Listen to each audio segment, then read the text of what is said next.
Okay, lighting. Okay.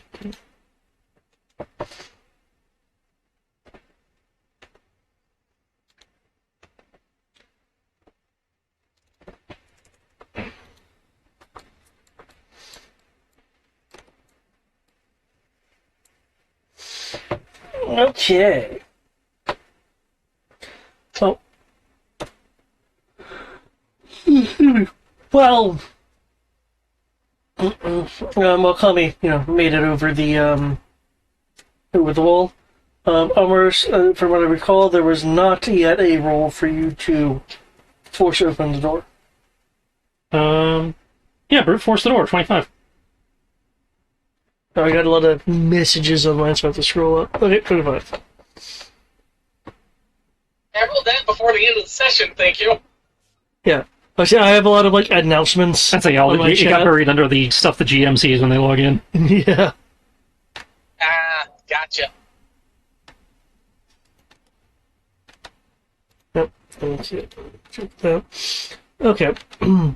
It is a rather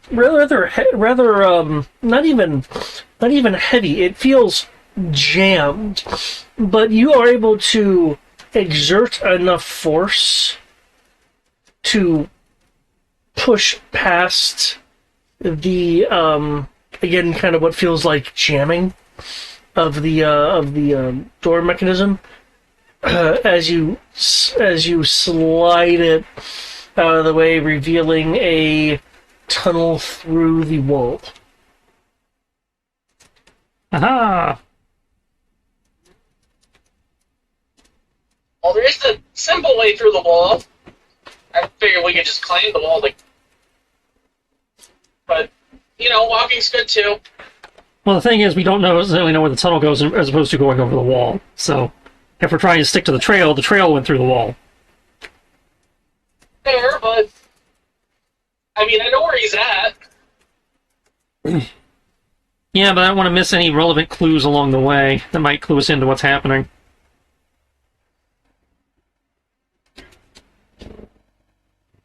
Okay, that's fair.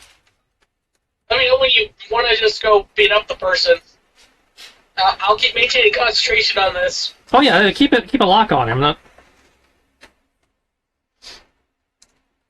We're still following your lead to keep us on track. I just I don't want to miss something relevant on the trail. All good.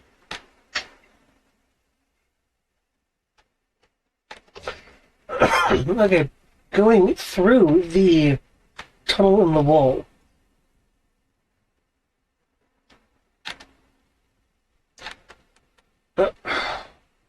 You'll see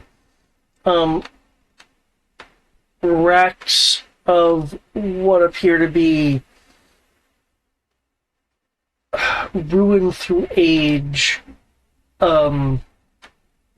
weapons.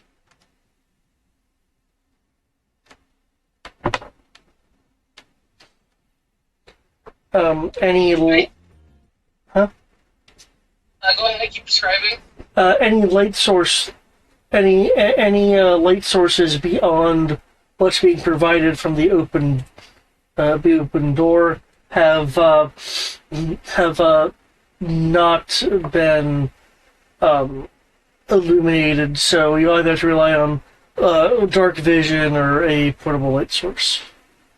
Dark vision puts us at advantage, so gonna light up some light sources. By that, I'm gonna cast, I think it's called Dark Light, which is the light source that only I can see, so as not to give away our position. Okay, you light up Al. Mm-hmm. Dark Light.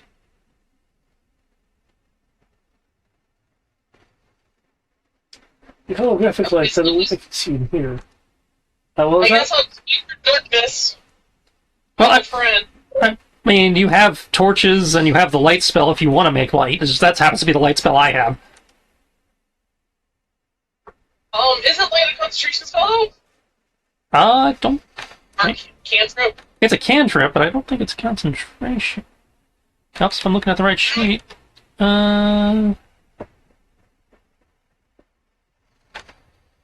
Yep, just says duration 1 hour. Well, I'll give everyone light. While you take concentration. Boom. Light. Oh, by the way, just because it's never been stated before, the type of damage that is on this weapon is theoretically fixable by mending.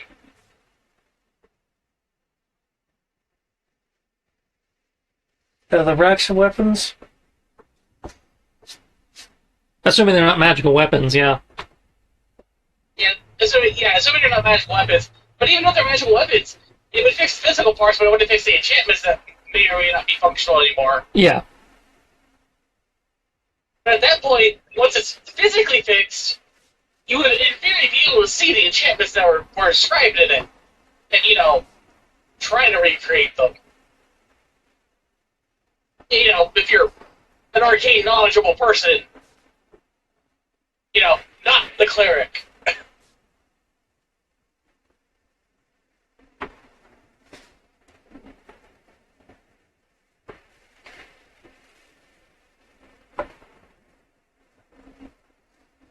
With that comment, are you looking at the weapons, or are you just kind of like noting the damage and moving on? I'm going to look at weapons. It's history. I'm an ember and a historian, and an arcane scholar, Alright. and a very good doctor. In which case, in the pommels of the weapons, you will note what appears to be an augment gem in each of them. Oh, those might be useful.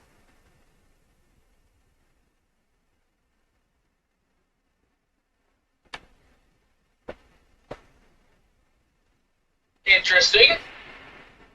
I'll collect the augment gems. Okay. They're affixed. Do you have tinker's tools or metalworking tools? I do have I believe this character has smithing skills. I believe you do.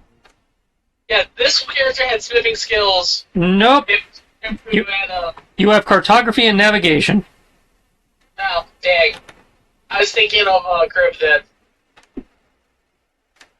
That's right. Yeah, Crib had it because he had to maintain his armor. Yeah, I'm carpentry. Yeah. Well, in that case, I'll just... Yeah, I will say that. Doesn't bother me. Yeah, it's like these augment gems look like they were a part of the handle crafting process versus the methods that generally you guys employ if you just hot swap them. Okay, so these are built-in augment gems versus... Yeah. Okay. Yeah, I mean, if you were to remove them, they're still augment gems. They're just... But they need actual, somebody who knows what they're doing to remove them. They don't just hot swap. Right, hence the tool requirement. Okay, well, we can at least pop them in the bag for now. Okay. So that would be what? So, You are looking at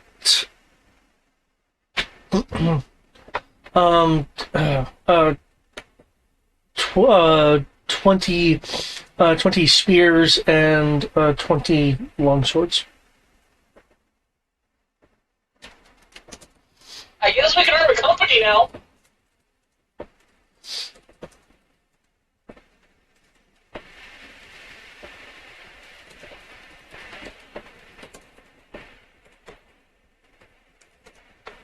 Depending on what these augment gems are and if they're still functional, these are technically very expensive relics of the past. yeah, potentially. Well, just on their archaeological value, even if they don't work, this many examples would still be very pricey. Mm-hmm.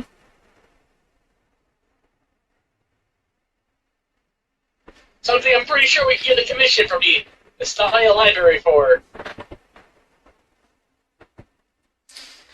Yeah, I suppose you could sell it to the library, yeah. They're gonna educate people. They'd probably appreciate it. And already going through the door has justified its use.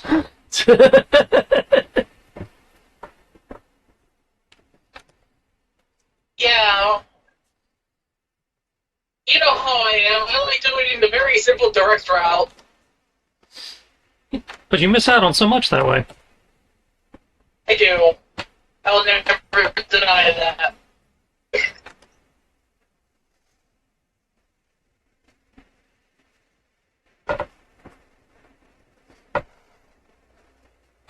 Do you want to use one token to represent you guys on the map? That's what you had been doing. That'd be the simplest thing for you to do, yeah? Actually, since you're not actively here, let me choose someone that is manipulable by everybody.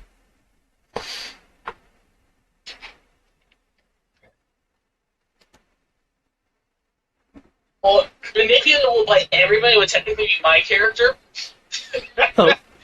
Oh, are you? Can you control something?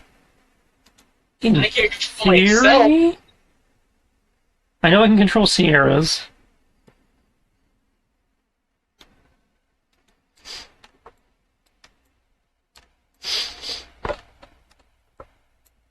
Okay. Continuing down through the through the corridor. There are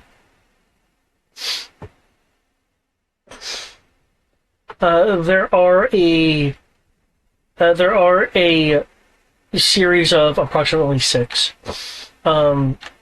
staggered on the left and right side crystal doors. And this is after you guys have gone about halfway through the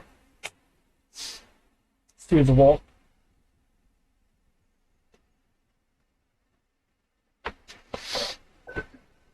Okay. A series of crystal doors. Yep. So they've had six. So three on the left, three on the right. A staggered positioning.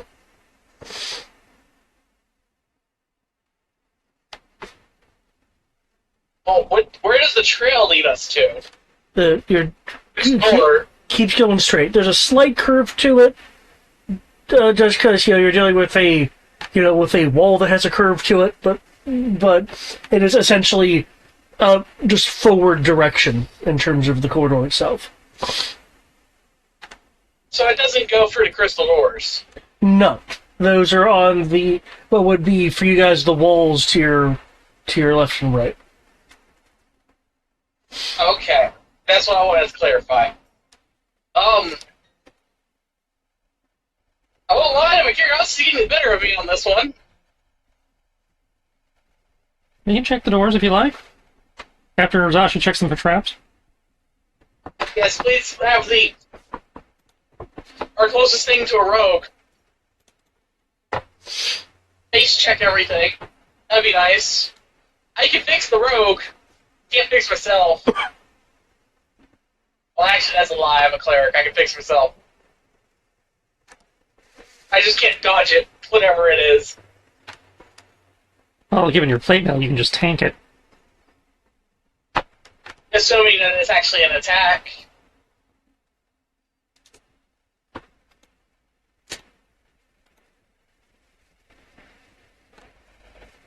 Knowing David is probably going to be like some con AC. Well, again, at our level, that's how how the game actually usually works. Unfortunately, yeah. That's it, because basically after like level 5, spells stop. Once you get past second level spells, it's mostly all saves. Yeah. For a while, it's dexterity, and then it transitions into other things. Sometimes still dexterity, but not always. It just makes me sad because I have all this armor. I'm at the point where I can take off my armor and it almost wouldn't matter. Okay. It'll take about 5 minutes per door.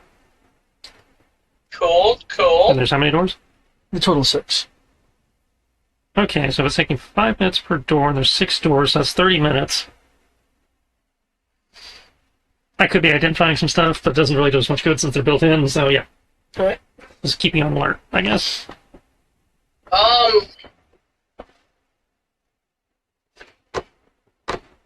That's not enough for a short rest, so I can't feasibly say I'm going to doctor things.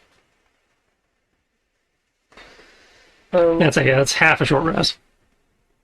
Yeah, because I can do a doctor, a medicine roll, and beat a DC 15 to have everyone get, if they spend hit dice, get the full 8 hit dice value. Yeah, that feat's a nice feat, actually. It is. But, Matt's character, he used all his hit dice already. Yeah, we are tapped on hit dice. We're tapped on resources, that much I do know.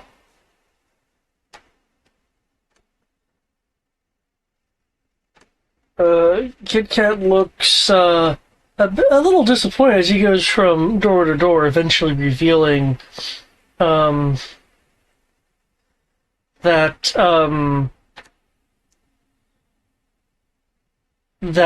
these doors, from what he can determine, are enchanted to link to expanded spaces, like Bag of Holding, for instance. However,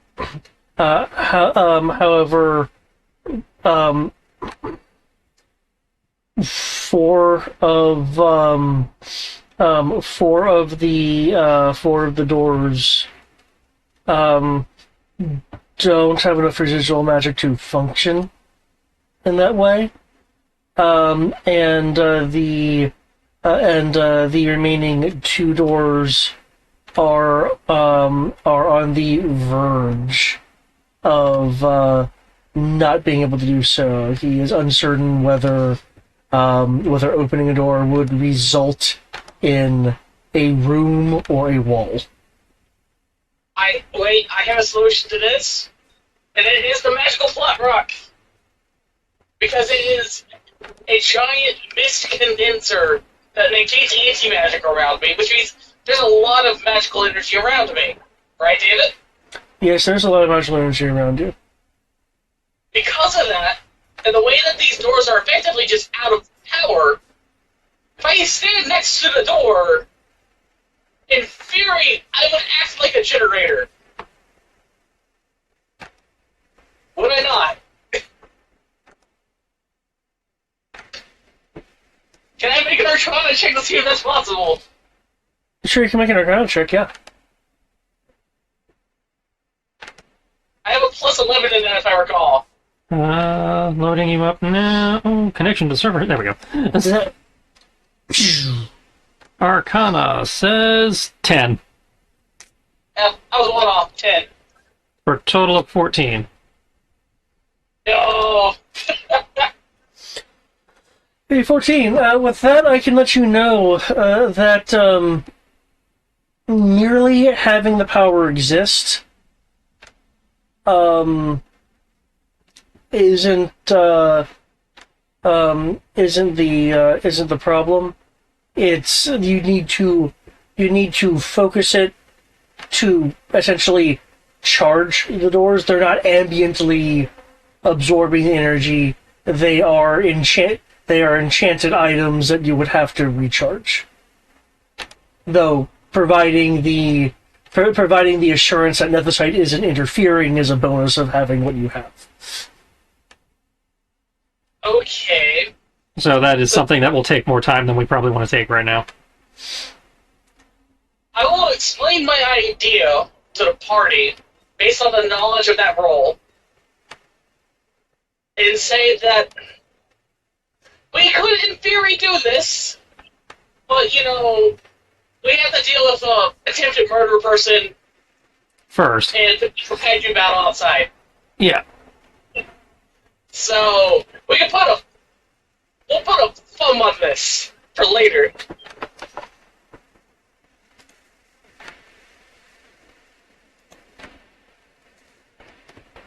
That's what we'll do, because I'm not an Arcana person. I've studied it. Actually, no, I technically can cast True Polymorph and Teleport. Those are arcane skills. As you picked up a little bit of arcane knowledge by virtue of having proficiency in the skill and being able to cast arcane spells, traditionally arcane spells. So yeah, I can cast very limited arcane spells as a divine caster. So, I understand the theory. I probably can't do it myself, though. Wouldn't that be something an artificer would do? Artificer is still arcane. Oh, that's what I mean. Like, this would be something an artificer would have to do. We can't just have, like, for instance, you do it. I might be able to do it, but it's definitely more of an artificial speciality. Gotcha. Either way, we can look more into that later. Just go down this place, and given the nature of what this is, there's probably going to be several more of them throughout the walls of the city.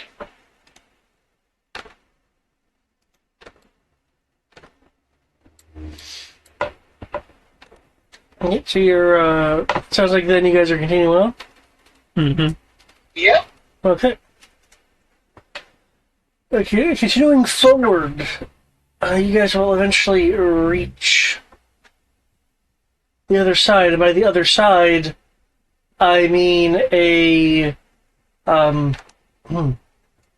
stone wall.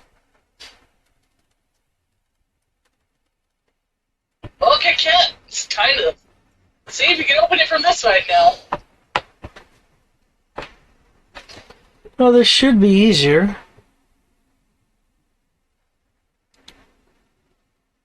Stone and wool are two different things.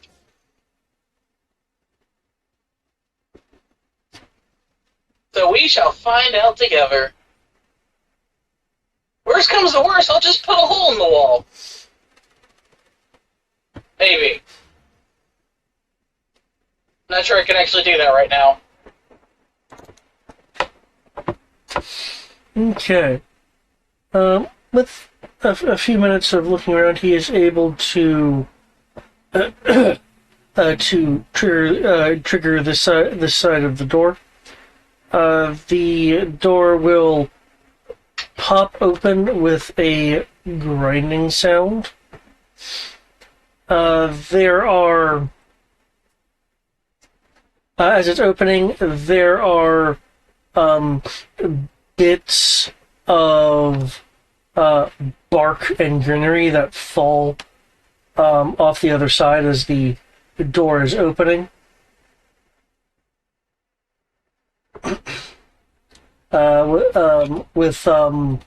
With a small high curtain of vegetation hanging down once the door is completely open.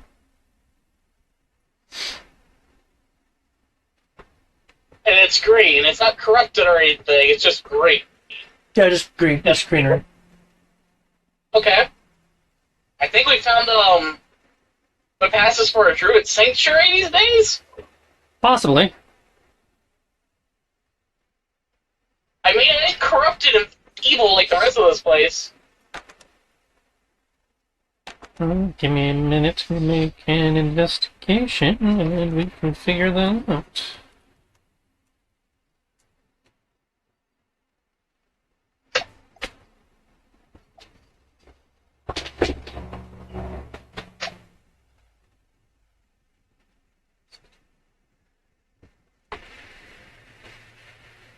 I am interfaced! 31! Why is this person going so slow? The greenery appears to be natural overgrowth. Okay. Not like naturally encouraged overgrowth, just natural, nature just did this, not, somebody came in and accelerated this or whatever. From what you can tell, yeah. Okay.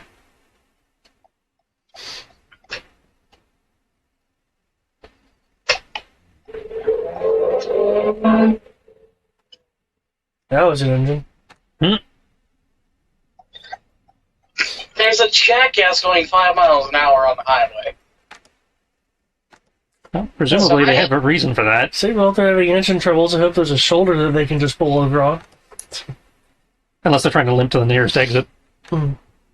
Well, that's the thing. It's not even the main highway. It's the, it's a residential, like, 4-lane, like, boulevard. Because he's off, and he just refused to do so.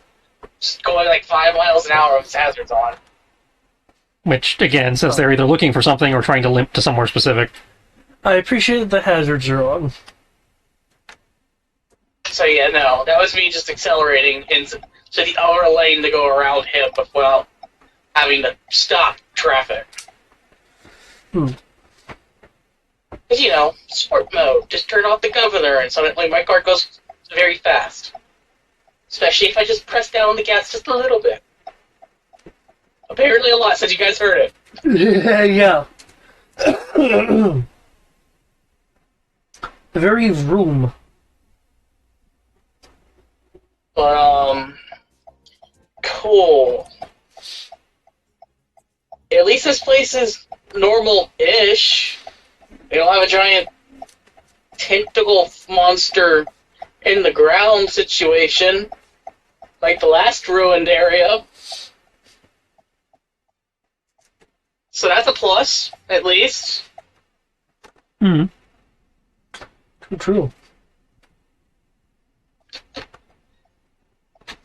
But at the same time, we don't have some asshole-ish explorers tell us that we can't take the awesome psychic sort of mystical knowledge. So whatever we find is ours.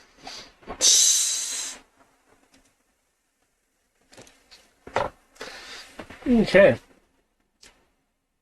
Are you going to actually cross cross the threshold, or Yeah.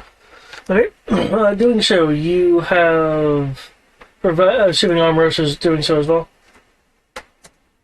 I'd be more cautious about it, but yes. All right.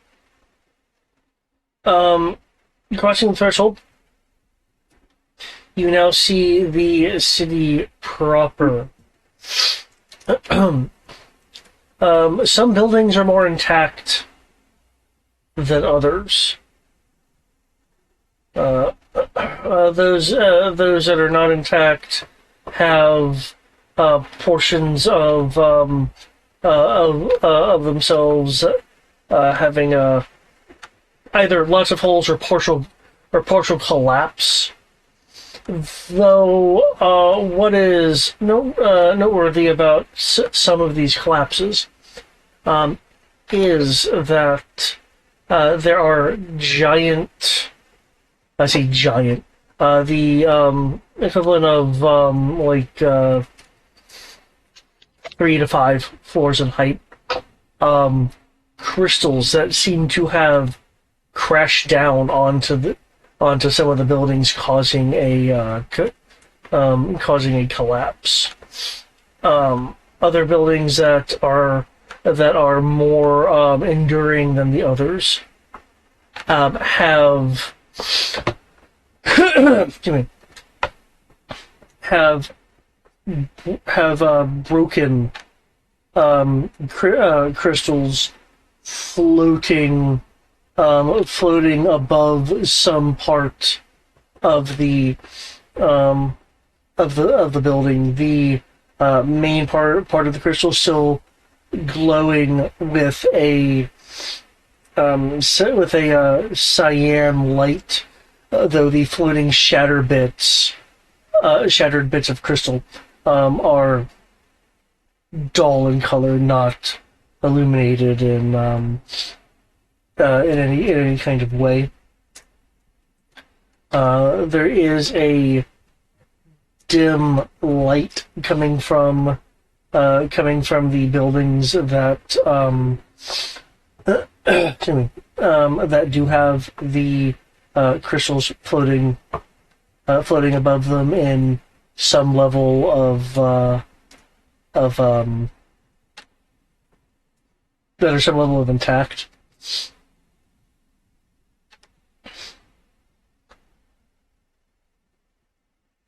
Some of the buildings further down, sorry, look like they're a crisscrossing interconnection of bridges going from building to building, some splitting off to crosslink with another bridge.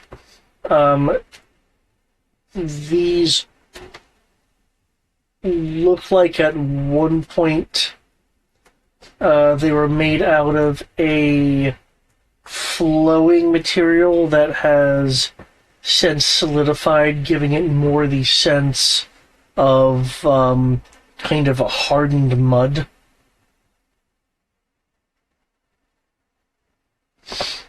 The ground at your feet excuse me, is not cobblestone, or more specifically, was not always cobblestone, as the ground seems to have been broken by some form of undergrowth, or at least the area that you're in. The material itself is some form of given the tech level of the general world, I can say this. It's some form of rubber-like material.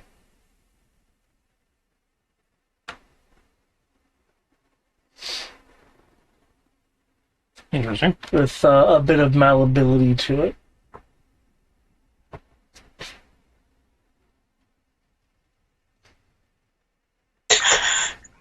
Neat.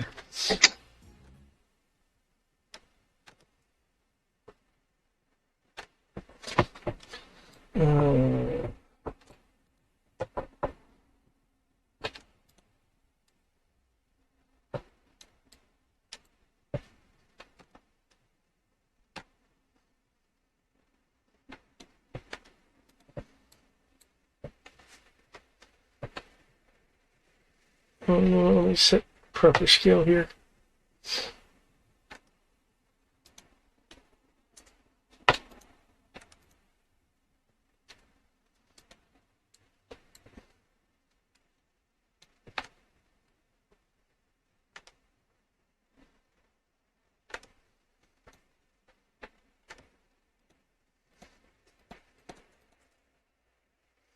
Okay.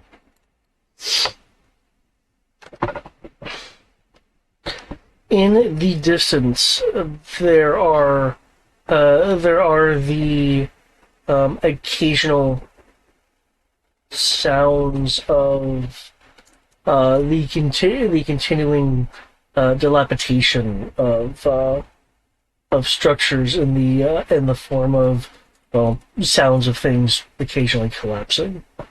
Though it doesn't off the cuff sound like because of a battle or anything. It's just structure naturally shifting and all that. Yeah. Excuse me.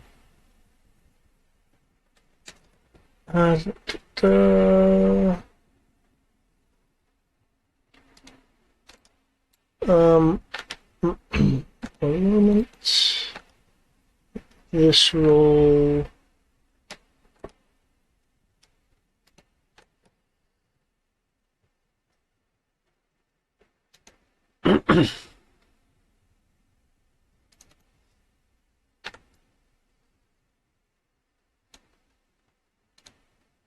Okay, so anything aside from the rubber, does anybody see that feels suspicious? Or we need to be cautioned of? Otherwise, I will just keep going. Mint's ears will droop as she comments.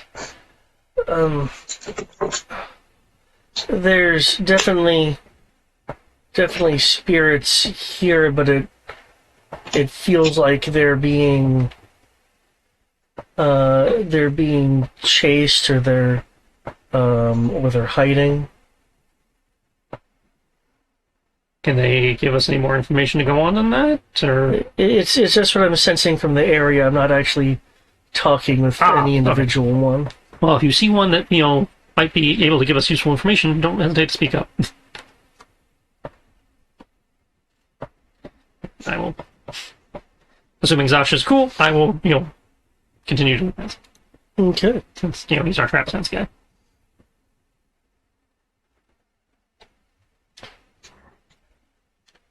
Sounds good.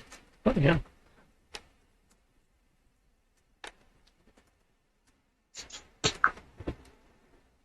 To get a rich bastard to use one of those. What? I was totaling up. Apparently, I didn't add up the cash for the Strike Raptor, the variable Gaijin mecha. Mm-hmm. 465 million and change. As opposed to most of the others that are like 5 million. Yeah, that is some So if luxury. you wanted right a there. transformer, it'd be expensive. And like, yeah, if you want to pay, if you want Transformer, it's $500 million. Everything else is like, a couple million. Oh man, that overtech is very complicated. It really is. That's what spikes the cost, is the structure for the transformation mechanisms. Okay, well, I'm on my PC now, so I can actually see the world. And your microphone quality, and volume went up dramatically, so huzzah. Well, yeah, I'm no longer using the car mic. Well, I'm saying huzzah, because now I can turn down the TV. I don't have to. Ha ha ha. I understand.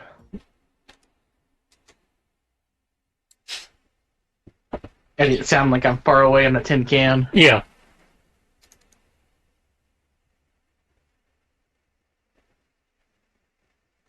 Now you're just nearby in a place that for some reason is absorbing some of the sound, so it sounds slightly hollow, but not like tinny or anything, just kind of I am obviously on a microphone. Yeah. Okay. What I'm direction? obviously on a decent microphone. Yeah, as opposed to being in the room with you. What direction you guys want to head in? As a reminder, there was the entire thing about the,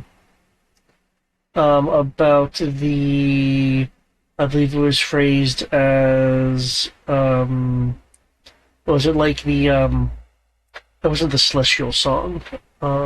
There was the weird singing, the weird music, Yeah. the one-winged or whatever creature that we may or may not have seen and killed, Yeah. and then the murderer. Yeah. We haven't seen or heard anything about the song since getting here. No, though there was an implication that the song didn't fill the city or anything. It was just a particular part. Right. So unless we've noticed, something that I am not remembering, it would be that would warrant a detour. Yeah. I guess we'd continue following Eric's lock on, Okay. because I don't recall you. I was like, you've given us some nice, cool descriptions, but nothing that went, "Ooh, that's something over there." You might want to go fully detour and examine. Right. Yeah. Yeah. It's like we haven't heard the singing. We haven't seen more interesting. This is go mess with this ruins versus just these are just old ruins. And okay. Yeah. I just wanted to make sure I hadn't missed something. Yeah, that's my understanding, is there is no... Yeah, this place is ancient, it's falling apart. The library would love to do expeditions here. Which is why they want us to get the spell circle working again if we find it. I mean, in theory, I could just craft one, make one for them at this point. Well, remember, if you put down a spell circle, it's a one-use spell circle, and we'd have to go through it for the one use. To make a permanent circle takes a year of putting it in the same spot. No, I understand that, but I'm saying we can start getting them here, and they can help us find it. Well, that's the thing. We can't. The circle is being jammed by the Nethicite, and you can't put down a circle and have them come to us. You put down the circle, we go to them. Yeah. Well, no, because I could... That's how the spell works. What I can do is make the circle, and then use sending to tell them how to make the circle. No, that's not how that... When you draw the circle, you have 10 seconds before the circle becomes inert, and in those 10 seconds, you have to go through it. Oh. Yeah. That's lame. Now, with you having teleportation circle and you having your anti-nethicite crystal, you can probably repair the circle that's here fairly easily. We just have to find it. Yeah, I have teleport and Well, teleport and teleportation circle are different things. We need teleportation circle to repair the thing. no, I don't have that one. I have straight teleport. Okay. I think Matt took that one, or was thinking of taking that one, wasn't it? Now, a straight up Arcana roll Can also probably do it. could also probably do it. It just would be, if you actually had the spell, it would like greatly reduce the difficulty. That's fair. It's okay. We have the ultimate equalizer. He has guidance. I do. Not wrong. I have guidance and I have proficiency in Arcana. So I have a 10 plus a D4 for That's assistance. Now, something kind of in general, I like to remind because I forgot the details myself until I looked at my notes. I believe this was more Row than Omeros due to the amount of times people actually got hit. No, I'm pretty sure you're talking about me. You're talking about the swords memory thing. Yeah. Yeah, it's like we only took a little bit of it, but you got the worst of it. Okay. Yeah, I got the worst of it. In which case, some reminders for that. The architecture of this place does correspond to those memories. Not individual buildings, just the general. Yeah. Does that give us any extra context or insight that might be useful? Architecture. Between the two of you, more so Armoros. These memories are not my own. You are aware that this group was looking for a quote-unquote key. It wasn't clear if it was a literal key or a passphrase. But it was looking for a key to the dome, which allegedly houses the source of the protective song. Okay, so we do have directions, in theory, thanks to the flashbacks that were forced on us, we do have directions for the song, too. It's in a dome in the. Well, that's what I mean. We have a landmark we can, in theory, be looking for. Which you have not described yet, so I presume we have not seen signs of. You guys are aware that party had a encampment in an orange building, Which we have not seen either, from what I recall. Looking at that, I'm pretty sure it's this building right here.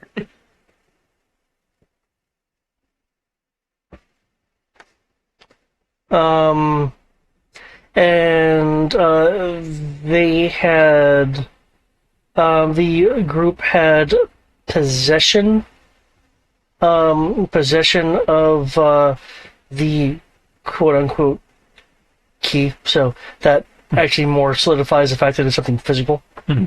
But it was taken by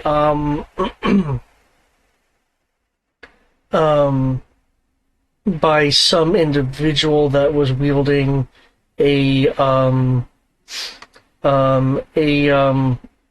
rifle and had some form of control over the environment, so they couldn't really see the person. I wonder who. Okay, so based on those flashbacks, we actually have an order of operations now, unless we try to brute force the opening, because if they have a key and the guy who we're looking for took the key, in theory, if we do him, then we can go do the side stuff. Yeah, this very conveniently sounds like this guy has the key. So I have only 60 mana. I'm not sure how much you want to try to fight with that. 60 mana is a lot of mana, depending on what you're casting. We do have mana potions if you think you need them. There's a lot of mana, unless you're Kodo. I mean, if you're throwing high-level stuff, you're going to burn through it quickly, obviously, but... That's normally what I have to end up doing to try to keep the party alive, so... Well, we've got 2 superior, 33 greater, and 7 normal. How much would the 7 normal be? The Those are 7, relatively cheap, so I don't care. the normal ones are Donkey 2d4 plus mode. 2. How much are those? That'd be 50 gold a pop if we're counting them towards your loot total. I'd say count them towards my loot total to be fair. Because I So haven't it's been 2D counting potions, I've just been distributing them when we decide we want to hand them out. Ah, if you're not counting potions, then what I'll do is 2d4 times plus 7. 2d4 plus 2 2d4 plus 2 per potion. per potion. Given how little that is and how I basically need 100 mana, what do you think? Or should I just go for all 7? Your call. I mean, you're gambling on the dice here. I mean, 4 would be 8d4 plus 8. So that's I'll a do max of 40. I'll do all 7 then, just to make the hoping that roll 20 decides to be nice. Okay. So 7 times 2, that's going to be plus 14, and then 7 times 2 is also 14d4. Okay. Yeah, it's 14d4 plus 14. 14. So My mana's I'm at 52, but use mana more than I do. So yeah, I just decided to nuke out our very cheap ones, yeah, you're fine. just to make things simpler. Again, that's what So- they're there for. We haven't found any shops that have been really selling them, so we've just been collecting them over the course of the game because usually we aren't needing to. Usually we're able to take breaks or whatever to recharge and haven't really been using a lot of the potions. So this is good. This is what they're there for. Yep, I have 114 mana out of 159, so I'm definitely better. Yeah, I still yeah, have 20 hit dice, so I can still heal people pretty decently. So worst comes to worst. Yeah, it sounds like you're good to go. Okay. Yeah, Anybody I else just need to spend mana? the- however long it takes for me to basically gulp down 7 potions. Since we can't see the NPC stuff. Anybody else hurting for mana or health before we go deeper? Everyone should be good. I made sure everyone should be good. In theory, yes. I'm just double checking. Since we're taking a second. Yeah, they're good. Though apparently Min had lost some hit points. Gabe should have been almost fully healed because I did mass heal multiple times. I'm fixing it. Onward to adventure. The lowest person here should be Keegan, and I don't care that Keegan's low. He's currently polymorphed as I believe, a huge as adult, and as an adult silver dragon. So. Okay.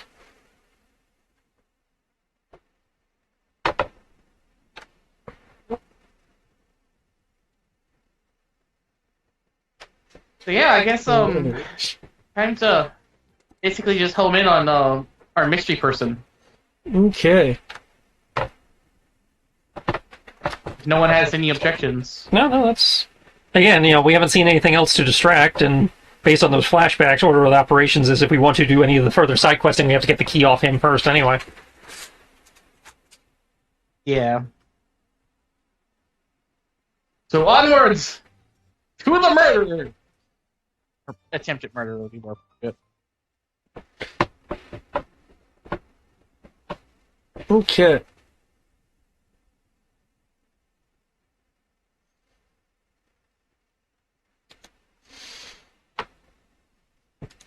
Cool.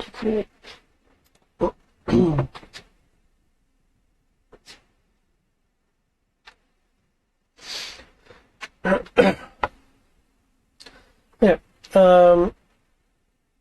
As you guys are moving along the cityscape, can I get perception rolls provided that you're actively being alert?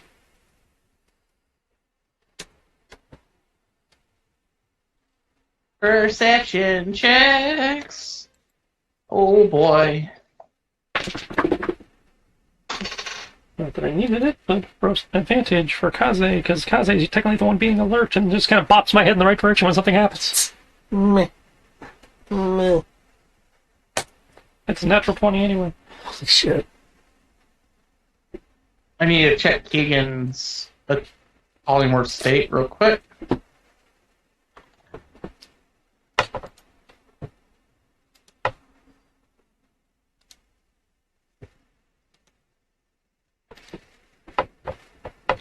Okay. So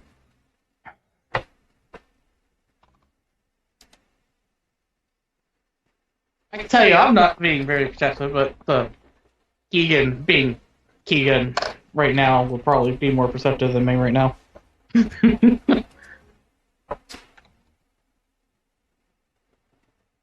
Nowhere near as amazing as Kaze is, apparently. Knows too much.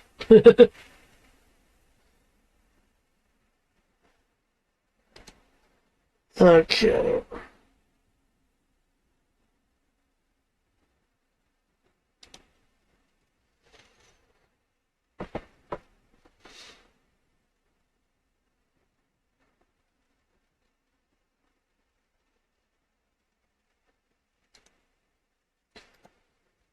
Cool.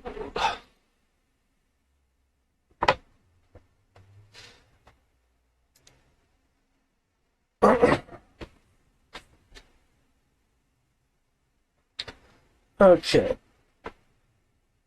25 was the Keegan? Yeah. Okay. Keegan and Rose, the group is moving through this place.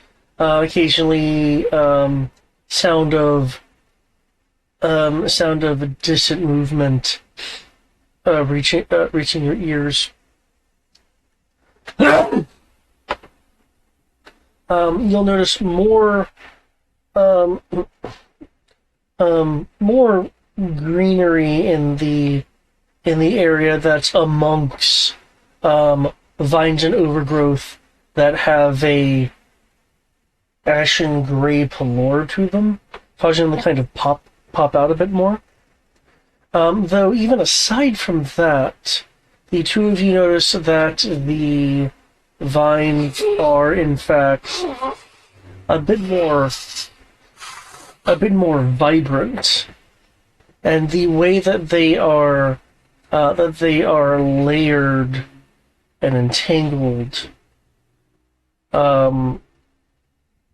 is of almost a cocoon fashion, in terms of it like it being, meshed and interlaced. But even more importantly than that, the pair of your keen senses can tell that there is a ever so slight movement to the vines, as if something from the inside is pressing out with enough force to make a barely perceptible shift in the outer layer, which would be the layer closest to you guys. So clearly these quote unquote innocuous, aside from being vibrant in the environment, plant life is clearly containing something. You will also be able to notice, the two of you will also be able to notice a ever so slight waver of mist about it, kind of like the equivalent of a spell glyph. Interesting. Put more succinctly, some form of cage trap designed to release under certain circumstances. So it's in theory, one of those traps where you get trapped in and then something gets released in with you and you have to deal with it. More specifically, for the looks of it, with your incredibly high perceptions here, a not aware enough passerby comes by, and something is unleashed that ambushes them. Okay.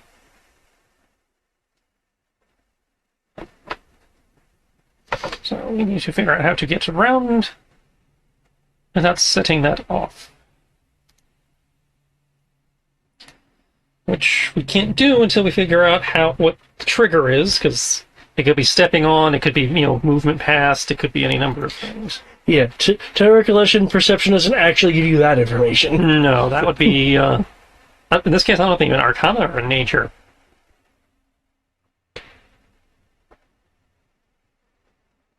Given what's involved, I could see either applying.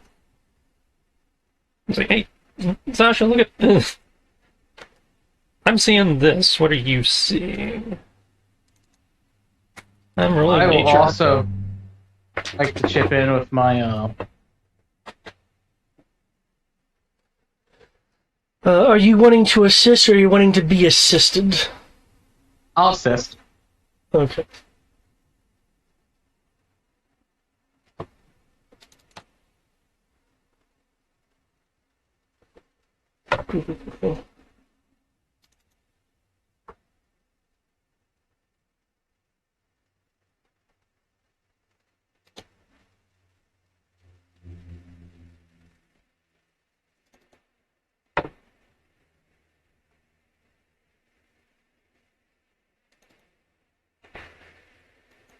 Okay, for assisting.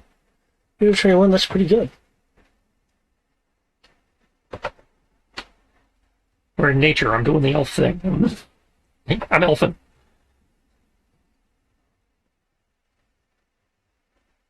Do, do, do, do, do. Do, do, do. Hey, 20. 20 is not bad.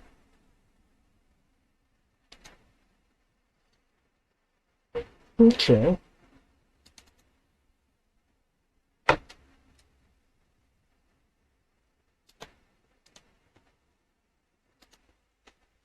Okay.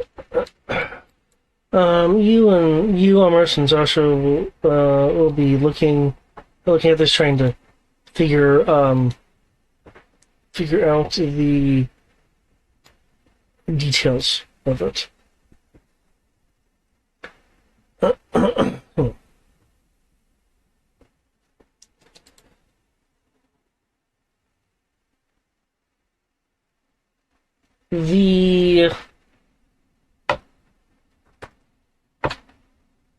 It looks like the trigger is a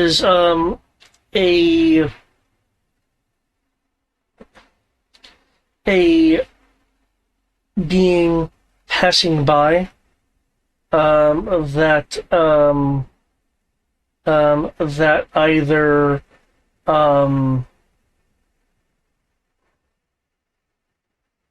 has a strong concentration of mist about them, so mechanically speaking, do they have spellcasting? Mhm.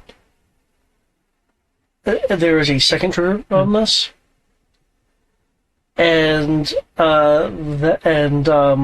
what that boils down to is a corrupted or fallen passes by. Okay. So if you can't wield magic and you're not a corrupted and if you are not a corrupted or fallen, this would not spring on you.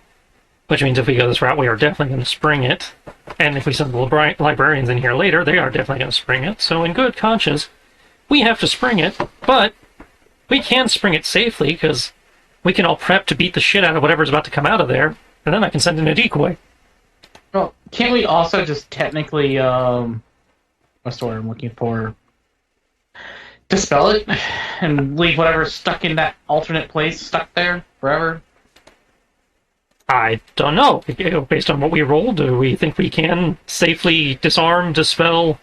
Well, I mean, it's not being contained in an extra-dimensional space. It's being held up with vines. It's being contained with magically empowered nature. Yeah, so it's they just kind of hog-tied it in the corner. Physically still there. Yeah, it's just been hog-tied in the corner. Yeah. That's what I wanted to clarify. Yeah. Thank you.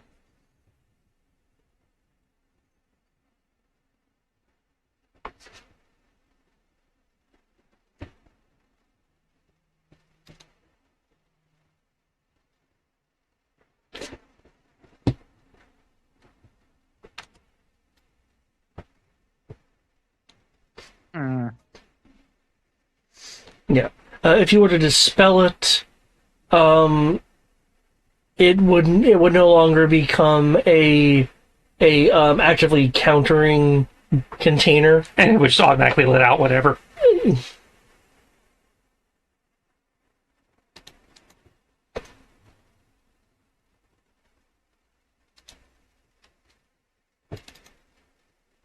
Okay.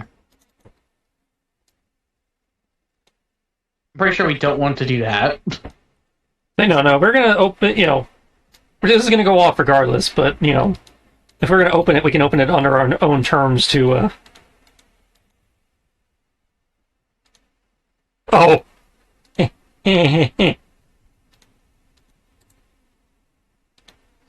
Sound like you have a plan? We don't have any ceilings or anything to deal with, right? This is We don't looking have- at the map, or walking like equivalent of like open streets and stuff. Yeah, I have a zoomed-in map that I'm dropping you guys in now. Just so you have a better idea of your... Yeah, Yeah, give me, environment. give us an idea of the surroundings. But I think I got a thing.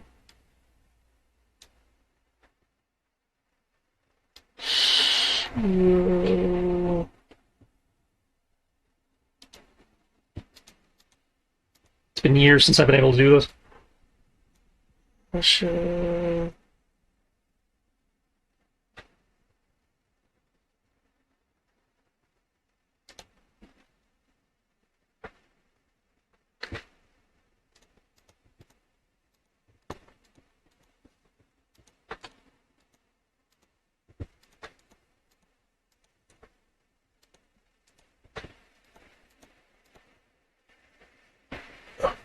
She's up here.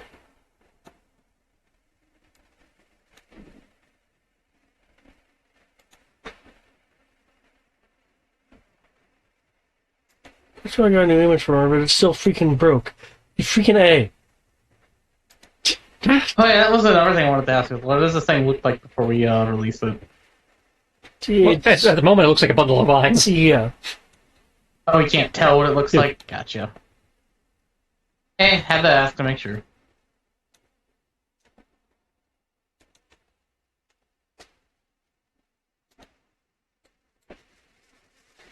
Why is my token always tiny compared to everyone else's? Yep. That, of course, is, the vines and stuff. So,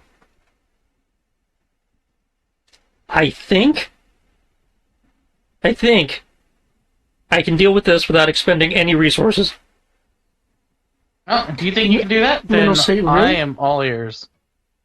It's stupid, and everyone probably should be prepared for trouble just in case this doesn't work. And I don't feel bad because this feels like a random encounter, not a boss encounter. Because if it's a boss encounter, it will only partially work anyway. So, it's going to go into the, going to start drawing glyphs and shit on the ground, doing his ritual. Going to summon an unseen servant, Okay. which should be magical enough to set off the trigger based on the criteria as described, Yeah. because it is a creature and it is magical. I am then going to hand it one of the portal mats. I'm going to hand the other one to Kaze and tell her to go up. She fly? Tree sims can fly. No ceiling. Doesn't have a listed ceiling. Okay. She's going to go up to maximum fall distance. How much do you want that to be? I think it's max of 20d6, so 200 feet. Strange, I didn't think there was a... Yeah, there's a full. Pretty sure there's a full damage cap. I'm thinking of other games where there isn't.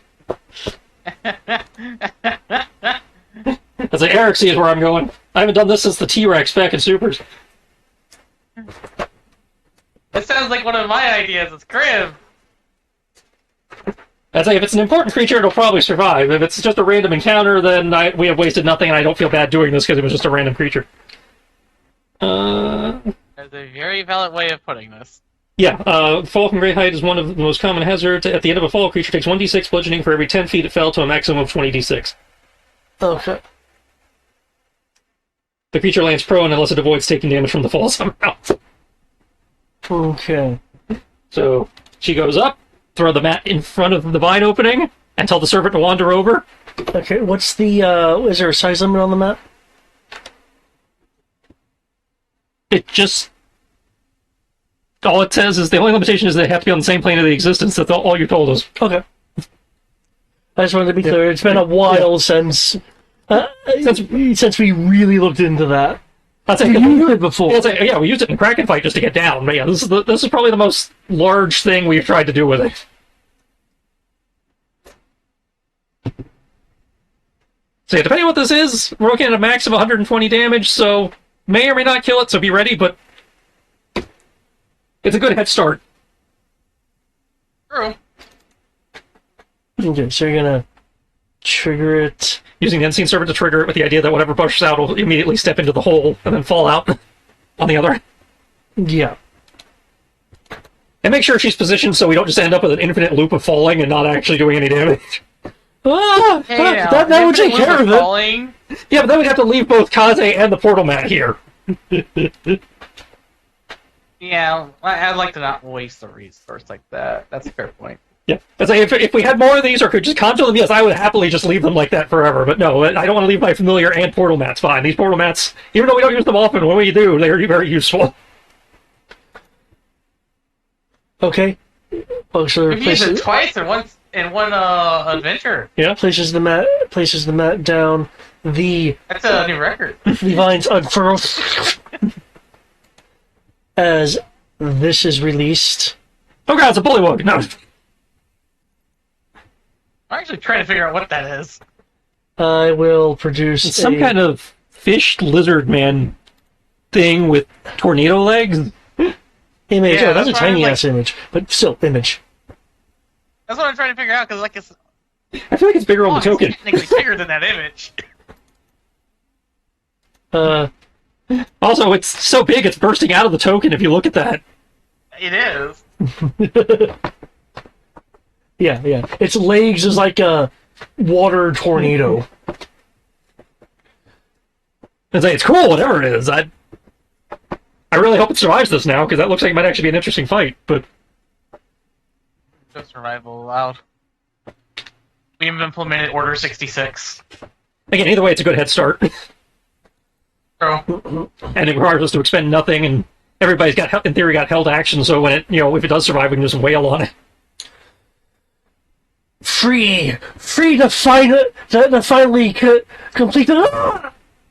As it floats. Oh god, it was sentient too. Now I feel extra. It's a corrupt fallen being. It doesn't matter. Well, it was set to go off if a corrupted walked by.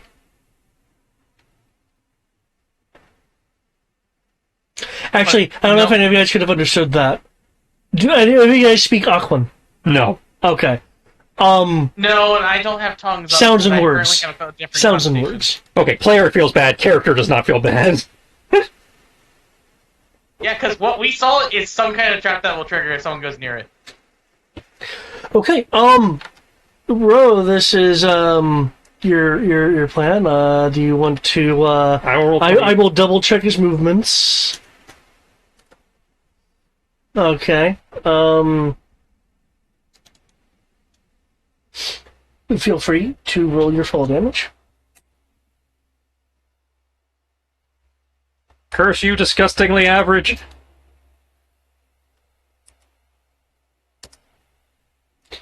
Because you were able to place the drop point, where do you want the drop point to be? Map right other side of those statue things. Here? No, right. Right of it? Basically across the other side of the statues from us. Oh. Yeah, there-ish. Doosh. The water, pulls around it as it's pulling the water back up so its body can rise up. And then, in theory, everybody unloads. Yeah?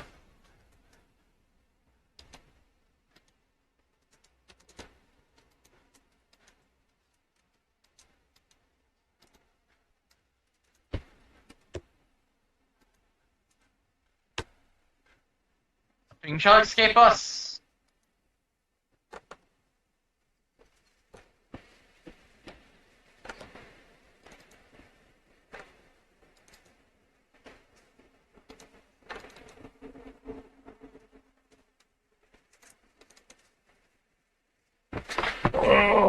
Okay.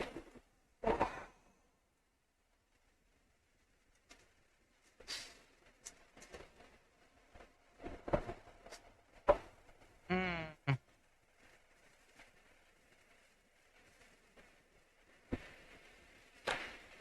Let's see. What do I want to have as a prepared action for Keegan?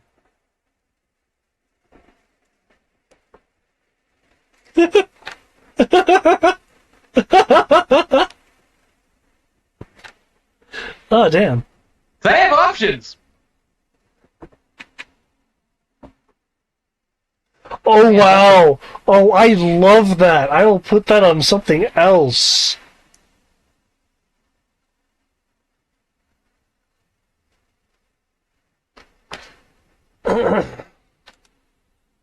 A 23 con. Yep, and it's going to be 13d8 cold damage.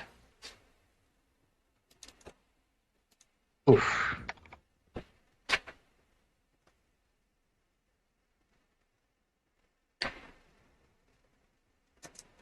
And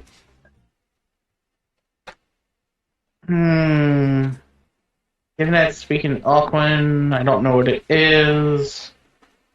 I have a question for you, David. Hmm? I held an action so that we can wait on this thing if it survives. Yeah. As it is technically an action, and if I'm not maintaining concentration on it, it's effectively an instantaneous spell. If I want to cast Holy Weapon and place it on Ro's weapon, so that he gets the effect of it, and then at the end of the round, because I willingly let it go, it then detonates. Can that happen? Wait, That's my held action? your holy weapon can detonate? I think I feel like I missed something. Explain it again. So, the way Holy Weapon works... Okay. Give me a moment, because, Roll 20 is being annoying. So, Holy Weapon is a concentration spell. Yeah, I thought you were doing a concentration thing. As a Yep. bonus action on my turn, I can dismiss the spell, cause the weapon to emit a bright radiance, which each creature of your choice that's within 30 feet will then be blinded on the failed save. Okay. I'm casting this as a held action, and I'm not maintaining concentration. I'm choosing to maintain concentration on the locate creature. Well, it usually dismissing a spell is completely free. If it's a concentration thing and such, usually it's really free. However, I believe you mentioned specifically in the write-up that that you need to utilize a bonus action to just. Yeah, so as a bonus action, you have to use a bonus action to dismiss the spell and cause the weapon to emit the burst. Yeah, that's a specific of the spell. Okay, so I specifically have to have a bonus action for that. But I can still give him the extra damage of Holy Weapon for the effect of the fact that I cast it on his weapon before he then goes a whales on the thing. Correct? Well, actually, yeah, because we have ruled that you don't have to maintain the concentration on the concentration spells. Wait, Holy Weapon's a bonus action. I can't even do it, technically. Okay. I forgot. So this is all academic. I can't do. Though, before we actually commence a battle, because you guys are prepping this, feel free to place yourselves freely on the map. Presumably you would know where the drop point was and everything. Or at least have an idea of it, yeah. Yeah. Yeah, there's certain variables Actually, that are hard to that account is for. a good... I can't hold a bonus action, correct? You can hold one thing, either an action or a bonus action. Then I will hold this as a bonus action, damn it. So that means you don't have an action, you just have the bonus action, but... That's fine, I have Keegan, who I'm currently on top of, a bit sitting next to me, who is going to, do his breath attack. Okay, is this where you want to be on the map? I only point that out because there was a statue right here, and the statue is not transparent. I'm aware of that, but you also didn't give me a huge Keegan token. Fair. That is fair. Yeah, you have to be near me because I'm not next to you, and this is a touch spell. I will give you the huge Yeah. Keegan token. 4x4, if I remember correctly, yeah? Huge would be a 3x3. Large is a 2x2.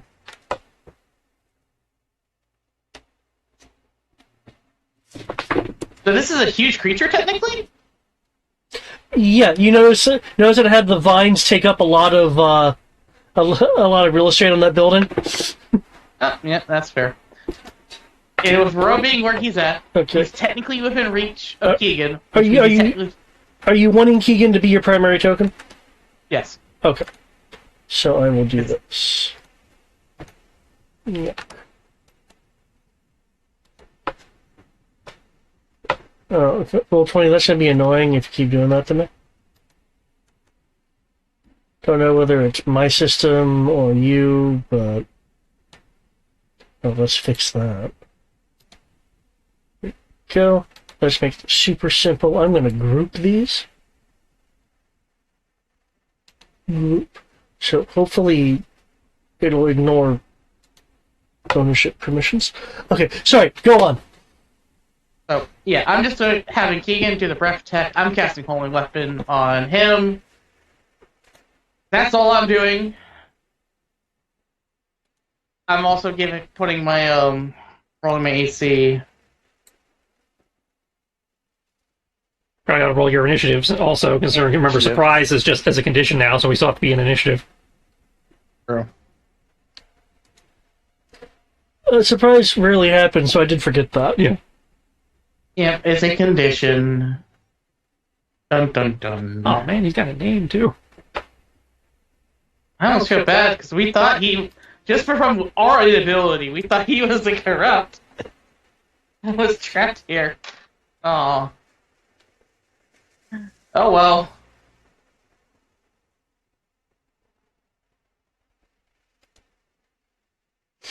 Well, I mean, he was a threat to us regardless. He was set up to attack spellcasters. All of us are spellcasters. He would have attacked us regardless. Oh, and spellcasters. Yeah, okay, that's a fair point. Yeah. Yeah, strangely enough, if you had no magical acumen, you were safe. Sasha, No one in our party was. So that's 19. Wow, I really rolled 19 twice in a row for my AC. What is... I'm pretty sure it's a plus 17 for me. AC. Yes, it is. Haha! My AC is terrifying. I don't think it's going to get used. But there it is. Right? I also got to roll your initiative.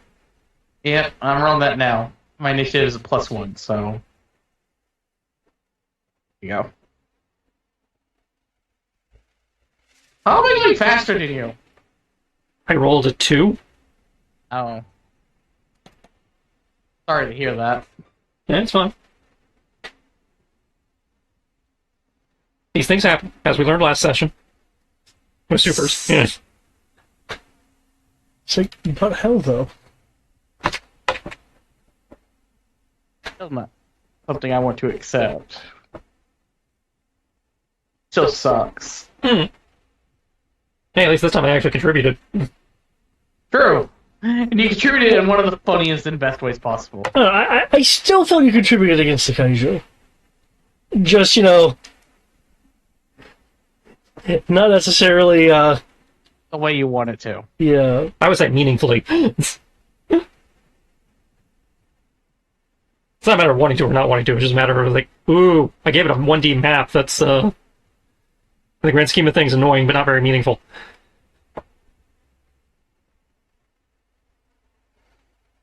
Okay, what is this?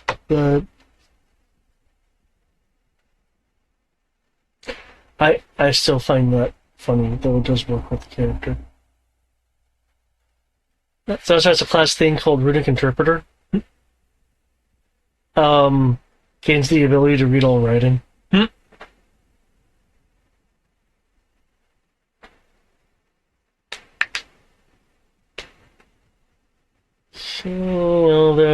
is for your... Okay, so...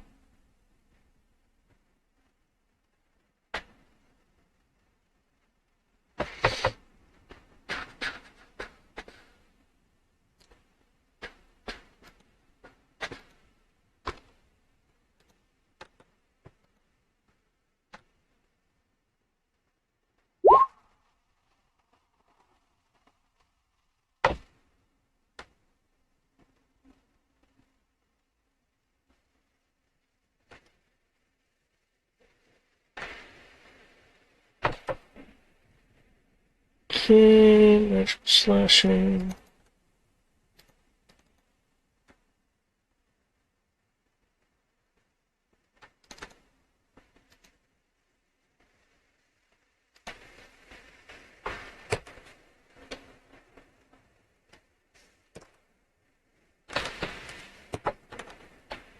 Okay, magical blades of various esoteric and archaic natures form spinning in the area as it falls, as it's recombining itself in rewriting itself like into the area, getting slashed up.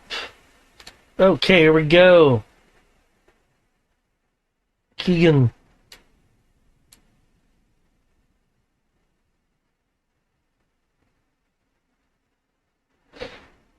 I will do the holy weapon on Row, and Keegan does the breath attack of cold breath. It's a DC 23 con save, and you'll take 65 damage or half that if he succeeds. DC 23.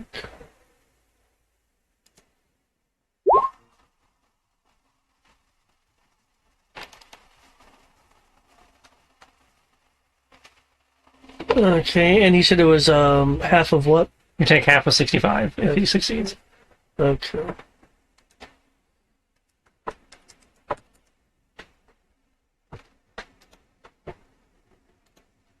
Okay. You will note that the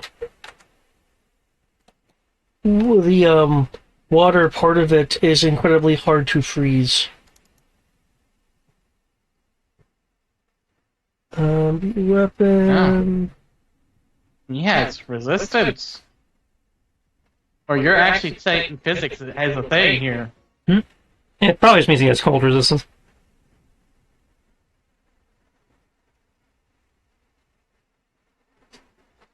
Each creature of your choice. Okay. Whatever Constitution saving throw. Okay, and you're doing the bonus action thing, so he's make another con save.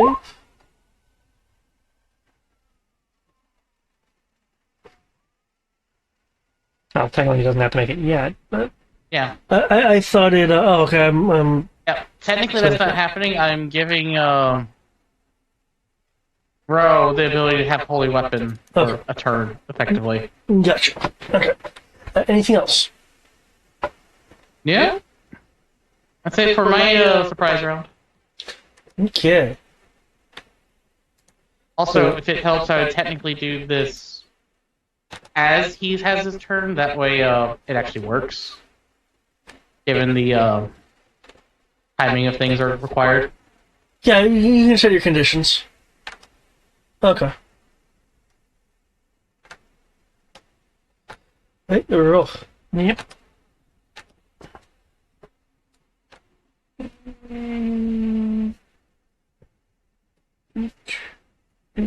I'll be mindful of Zasha's cloud of daggers. No.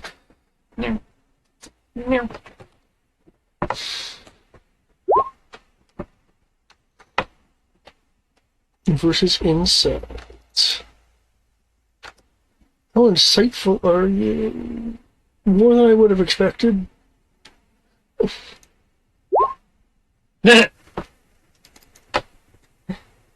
So I take the 27 counts. Oh, whoa. Yes, technically the 27 would count, if only because I forgot to roll the d20s for the attacks. I'm just gonna roll, or forgot to type them in. So I'm just gonna roll real quick to see if they actually get higher. Nope.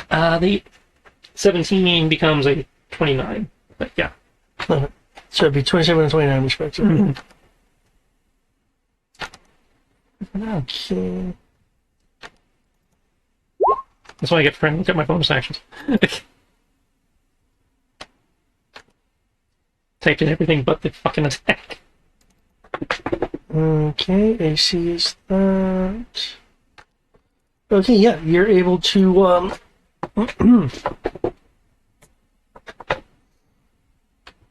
able to get some solid hits in there.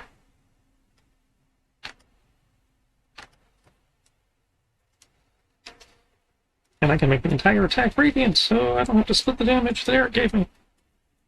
Oh, does the cold even become radiant? No, because the cold is coming out of my gym. Okay.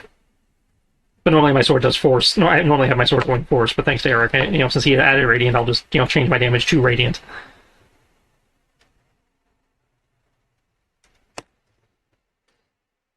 Okay, and I believe you're also given a damage bonus. Was that factored in? So yeah, that was already factored in. Okay.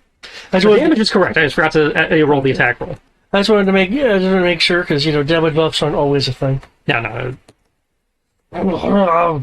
Aqua sounds. Okay, you do anything else? Given the nature of what Ro does and everything, I don't know if this would be need to be an action for him or not. Just a general gauging insight of what this guy was when he popped out versus like he was just confirming this guy was going to be hostile. Trying to confirm this guy was going to be hostile. We are not total assholes here. Mugging a guy randomly. It sounds like an insight. What's your passive insight? Passive insight is advantage, so 32. Holy fuck. Okay. This guy was going to be hostile. You can just sell it off the bat, given from what he said and from what you're seeing here. It appears to be one of those situations where someone has summoned a creature and has put it basically under contract. Okay, so it is bound. There was, in theory, no way out of this. Okay. Wait, hold on. You realize it's a summoned creature? Apparently. I can just recast locate. I can right now banish it. Why would we? That requires us to expend resources. That's fair. I mean, you're gonna throw it in the air again? No. What's your passive nature? Passive nature.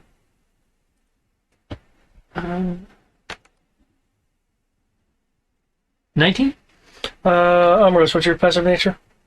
I don't know how to determine that. Add 10 to your nature modifier.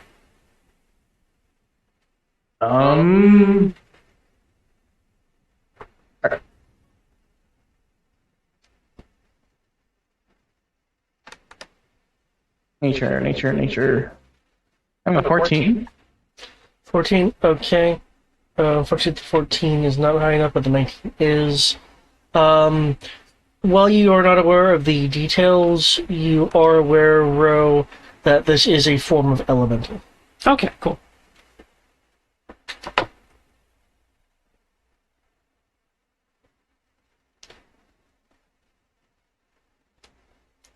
Okay.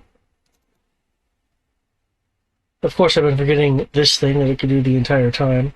Of course. Oh, well, it was surprised. Actually, it's surprised. You can't do anything. Right, it loses. Yeah. It has no turn. Well, it has a turn. It just can't do anything. I'll just throw salt in the wound. I'd say unless it has an ability to negate surprise, which some things do. Mental. Go back to the sea! Return to the Understood it. darkness, Shinma. As she unleashes her hammery wand hammer force blasts. I'm gonna stand by what I said. I'm gonna say, hold up. You actually understand what it's saying? What? Oh, Well, I mean, there's lots of water coming out of it that it's controlling. I assume it came from the sea. It looks kind of froggy. Oh. I thought you were saying you understood what it was saying. I mean, I can kind of get the gist if we took a minute to talk to it, because I can understand. We can do gestures at each other, but I can also cast tongues. Actually, so can I. But I take that back. Mint can.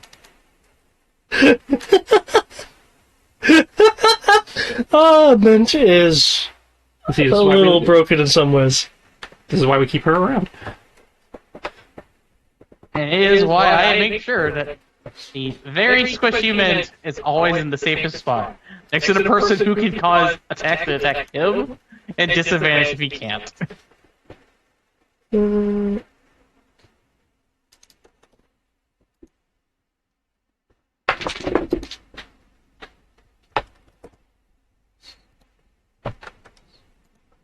Okay. New mission, AC. Yep. Right, we do that in this system.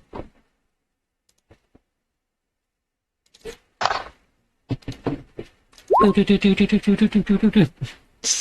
it matters, I'm gonna do that.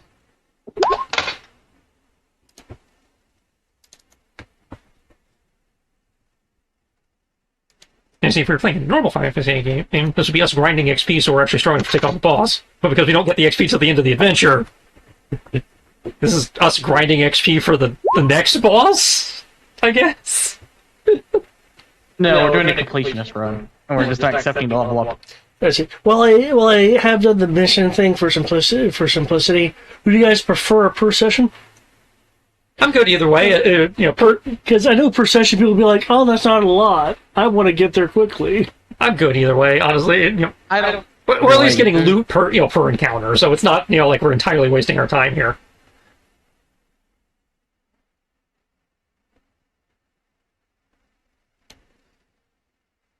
Okay.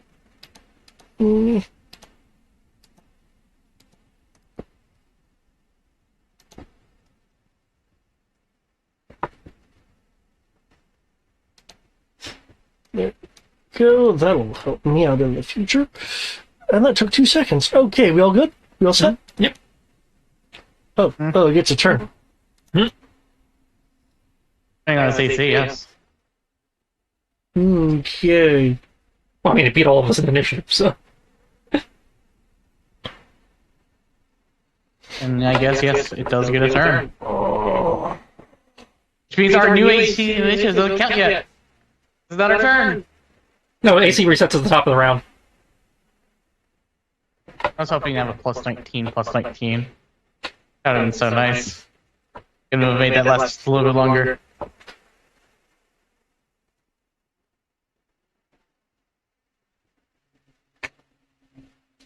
Okay. Oh my god. You see though? Okay. It will lift itself up on the whirling waters beneath it to rise above the flood of daggers.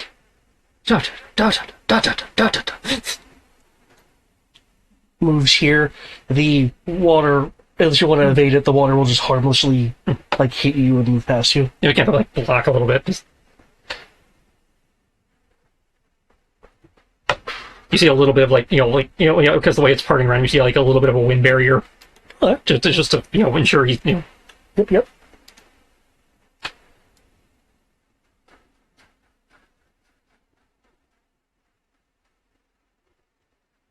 It actually goes longer, but I can't not going that far.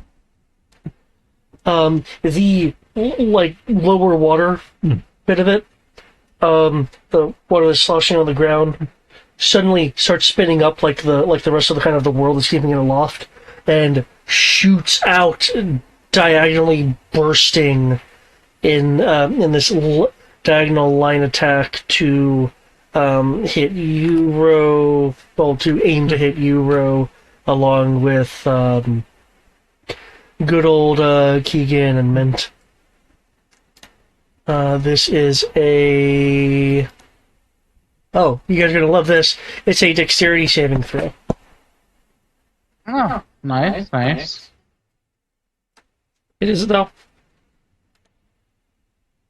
Reaction till 4:30 feet. Oh, not for you. I was like, Dex saving throw for Keegan. yep. And if Keegan if we understand mounted combat correctly, if Keegan fails, then she has to worry about it. Yeah, she's technically on the way we were rolling, yeah. Since Ben's on top of me. And I'm also riding Keegan, so... Keegan's dex is going to be a 24. Okay.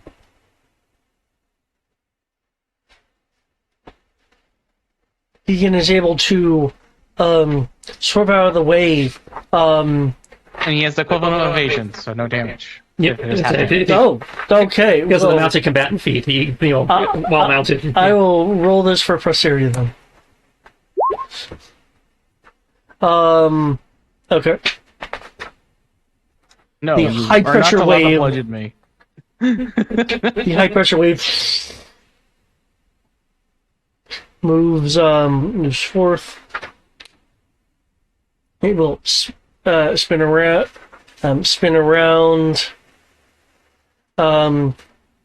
Seemingly sensing where you reappeared, Ro.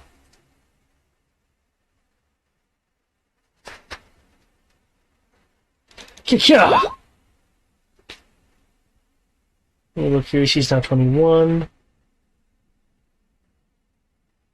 Those both hit. Yep. You get jabbed with some trains.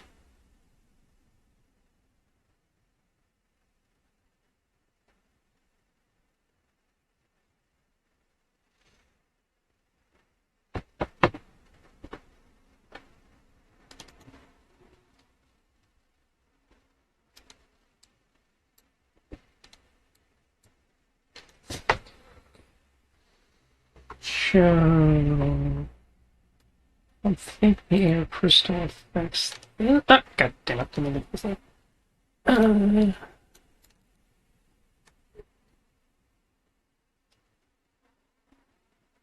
Ranged. It was melee step. Well, I'm the way I'm confirming my understanding because the way because of the way you structured the sentence. Okay. It's you gain granting immunity to range, comma, slashing, comma, piercing, comma, and bludgeoning.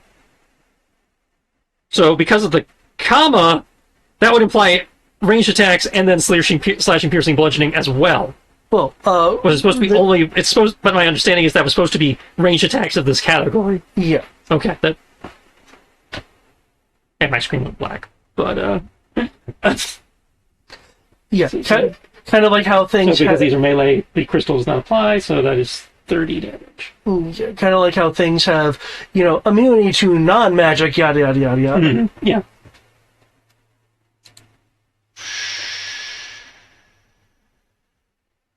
It is propelling itself upward via the water hitting these, the roofs of these buildings as it moves along. It did not disengage. I used my reaction to get out of the way. Okay. To peel. It moved there, you said? It technically... You just double check Keegan's reach of his melee attacks. Reach 15 for most of his attacks except for his bite. So, how exactly did he get there? Because if he went into this area... No, he just directly went across. Yeah, he went over the roofs. Yeah, because he increased his height via the water spout under him and just went across the roofs. Okay. I just wanted to make sure. He did the plebeian thing of, walking down the street past the dragon. I would like to know, so I can punish him for it. Punish. He walked past the hovering dragon. A way to describe that. Okay.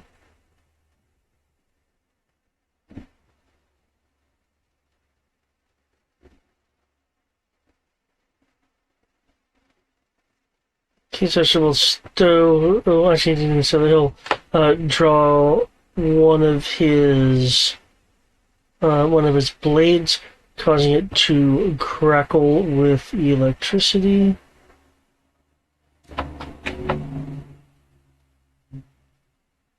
Non-adjacent. Okay, he's now adjacent. No, he can't. So he can't do that. Maybe.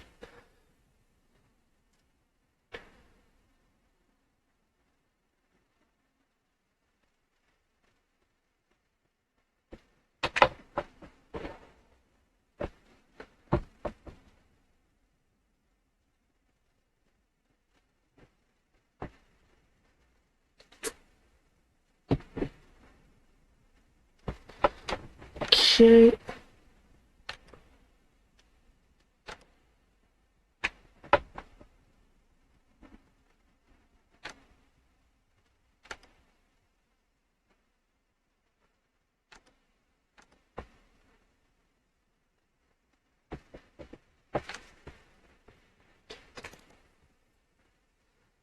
Let me double check his attacks.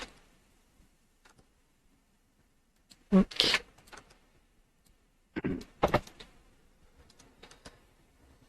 Okay, Kit Kat lashes out with a series of 3 attacks, 2 of which hit.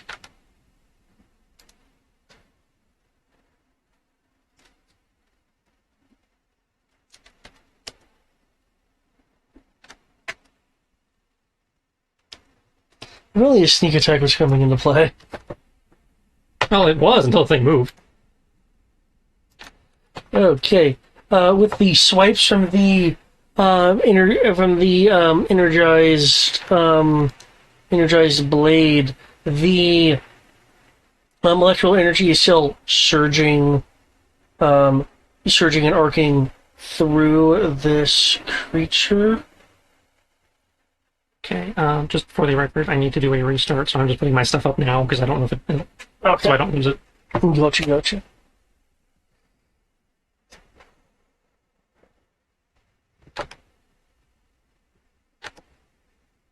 Like an idiot, I decided to update my drivers while I was waiting for my turn, not realizing that it would update my graphics driver. That would require an immediate update if I didn't want everything to be set to, Sierra Vision. Oh, that's probably not helping me. Okay, using his ability to disengage swiftly, he moves across to another roof. Okay, Keegan!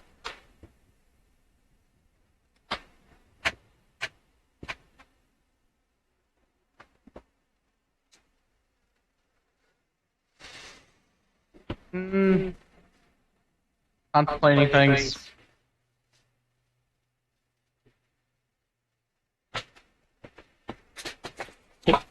Okay. Need to put on the hunter's mark. Well, but it hasn't happened yet. That happens on my turn. But Okay. if you want to put it on now, you can. I'm just. I just want you to switch these markers out. Let's see. Roll a 5 or 6. Let's do that first. Oh, look, it recharged. Nice! That never happens with me. Okay, it rarely happens with me. Keegan's going to do paralyzing breath this time. Okay. Still going to be a DC 23. I'm just double checking. Constitution? Yep, DC 23 Constitution. Oh! Blah. Oh.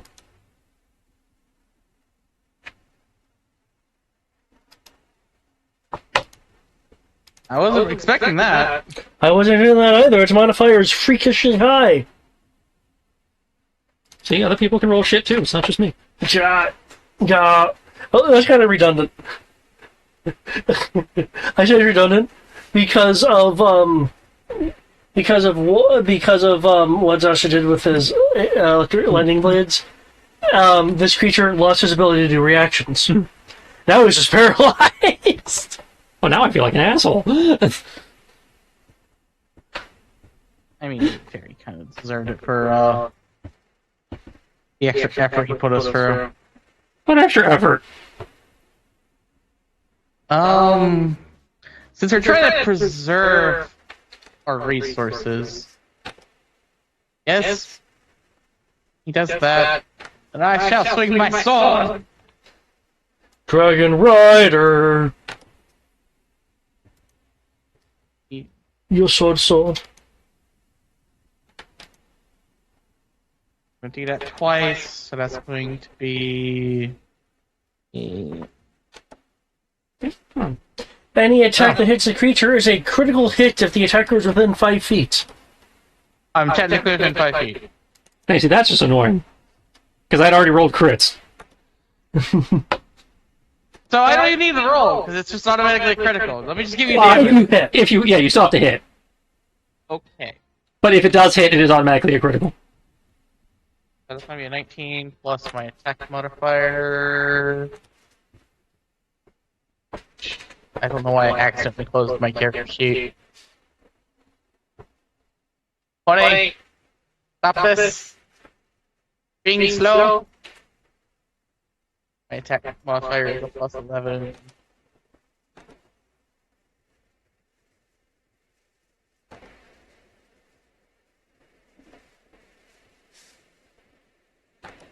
Yeah.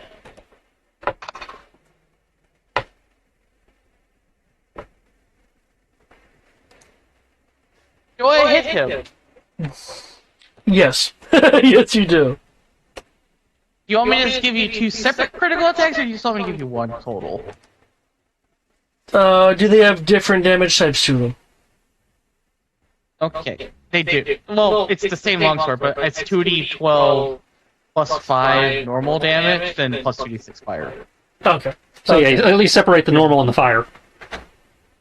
Okay, so that's going to be... It's 2 attacks, so it's 4d12. They're technically critical, so it becomes 8d12. 8d12 plus 10 plus 4d6 fire. I'm almost back in, guys. Oof. You can take 61 damage and 14 fire, and it is magical. Okay, was it 61 total? 14 of which is fire? No, it's 61 damage plus an additional 14 fire. Okay.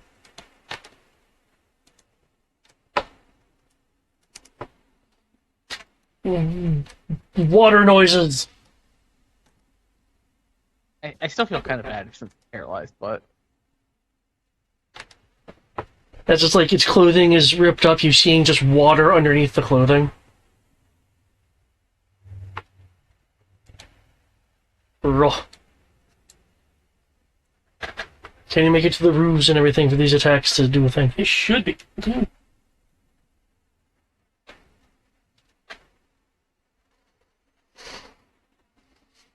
She's still blowing up, but I should have enough jump and all that. I know I have enough overland movement. It doesn't matter if I clear the roof. Okay. Right, you can clear the roof. You're able... Is the roof within, given I got to move the roof, or at least the edge of the roof, 30 feet or less? Yes. Then I can jump up onto the roof and go. Oh, I have advantage on Legends of Song checks. Cool. As you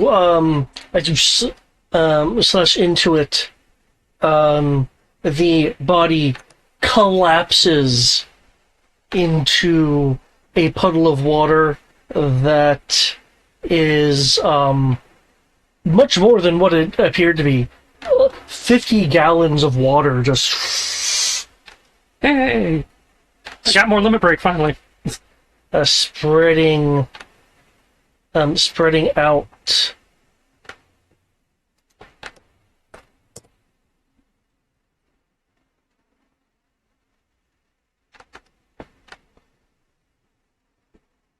Huh. Well, that's too bad. Well, surely. I don't know how to feel about this. Okay. Well, that is being tallied. Yeah, wait a minute, so Okay. I have to reopen everything. But, good job, everyone. Will comment. I wonder what exactly that was. Some type of summon creature. Some kind of ancient elemental. Not sure beyond that.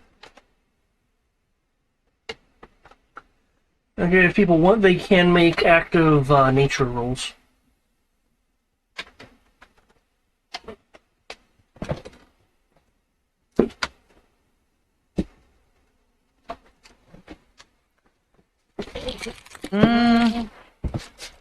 Nah.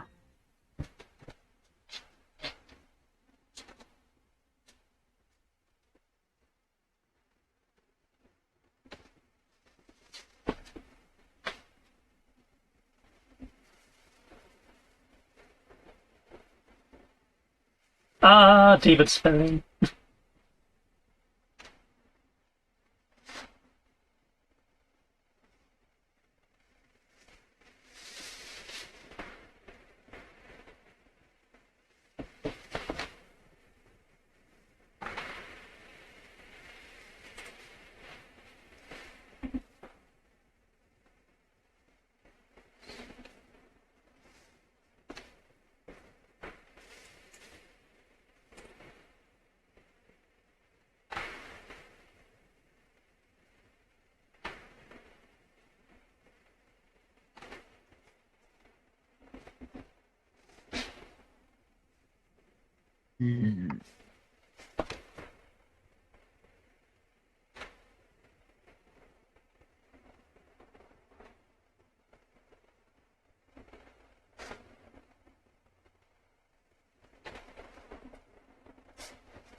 X.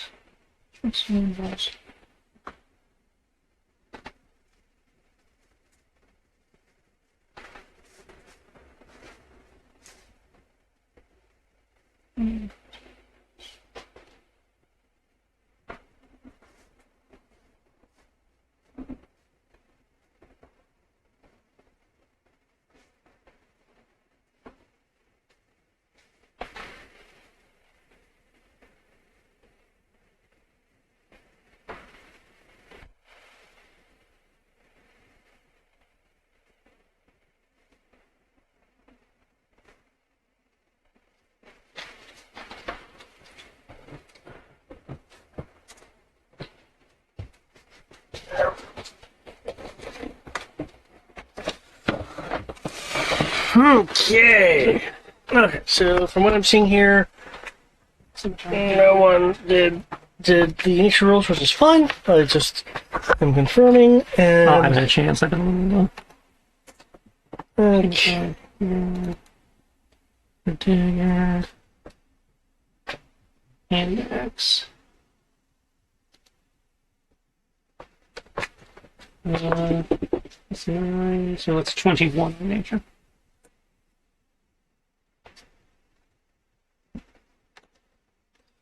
Okay.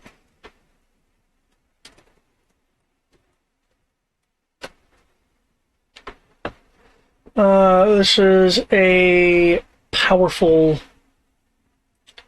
water elemental. Clearly, given the water. It has the ability to overcome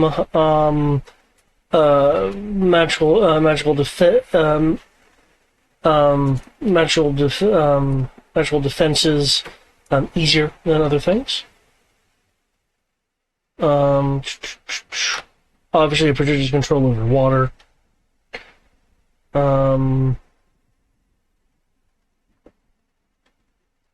And there are rumors that it is wish granting. Oh, well, now I definitely, we definitely screwed up, guys. We got wishes. I need you to roll the cantrip scroll for me.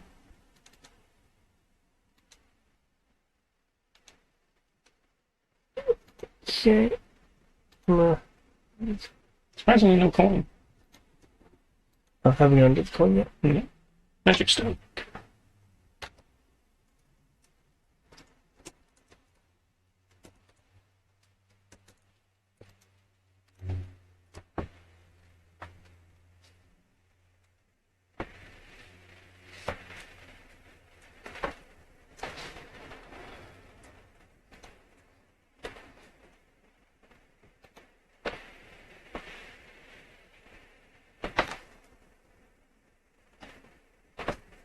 Onward! I still need to Yep. give you your coin. Oh, I understand. That was the character, not the... Oh, okay. Because unless something else is here, it's like, okay, no, we resolved the trap. Nobody got hurt. We expended, aside from a couple of gunblade charges, we have expended nothing. So we can move on. No, you blew some mana on the holy weapon, but yeah, other than that. Yeah, that was next to nothing, really. Because I didn't see what level the holy weapon was, but yeah, so you blew a little bit of mana, and in exchange I got to my tier 3 limit break, so I think that's a fair trade. I mean, it's only a level 3 spell? Or a level 5 spell? It's like 5 or so mana. There's double a check. big difference there depending on what level the spell is, because that's 5 or 7 mana. No, 5 or 9 mana, I think. No, level 5 is 7 mana. Yeah, so 5 or 9. Level 5 is 7. And Holy Weapon is 7 mana. Yeah. So 7 mana to unlock a tier 3 limit break? Yeah, that probably balances it. Yeah. I'll take that. Those numbers add up.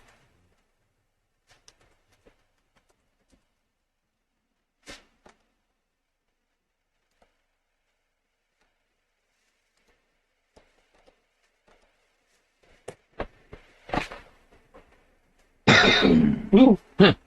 Magic boot. And you find it like in the puddle of water. 2,000 gold. 600 platinum.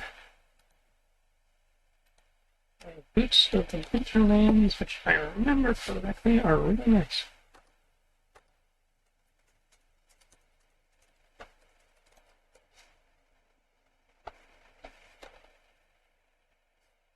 Of course they require 2.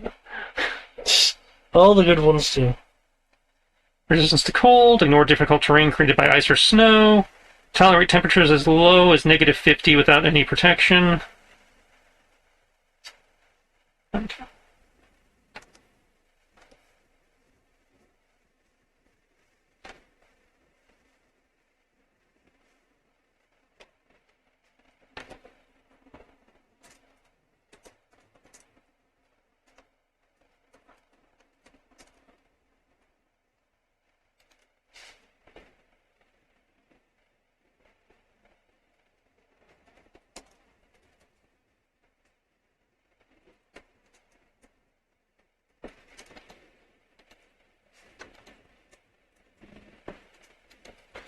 Are they as good as you were told? Mm-hmm.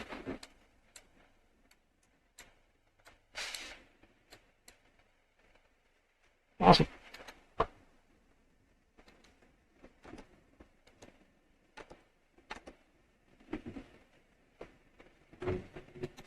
And away we go. Indeed.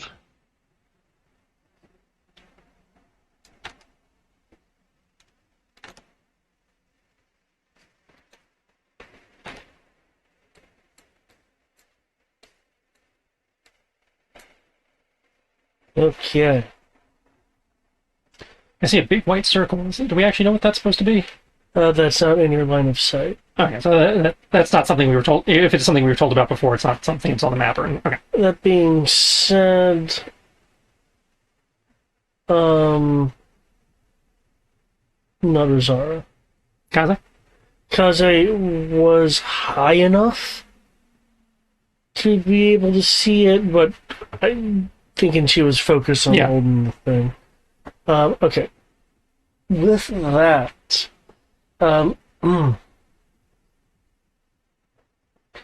keeping guys' eyes out.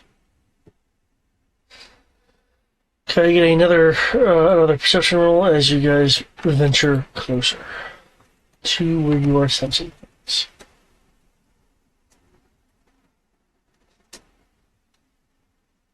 Okay.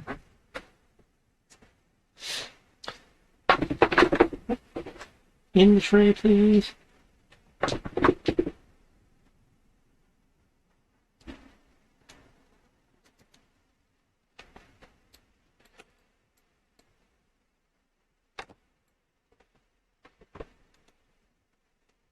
That's a 28 for me.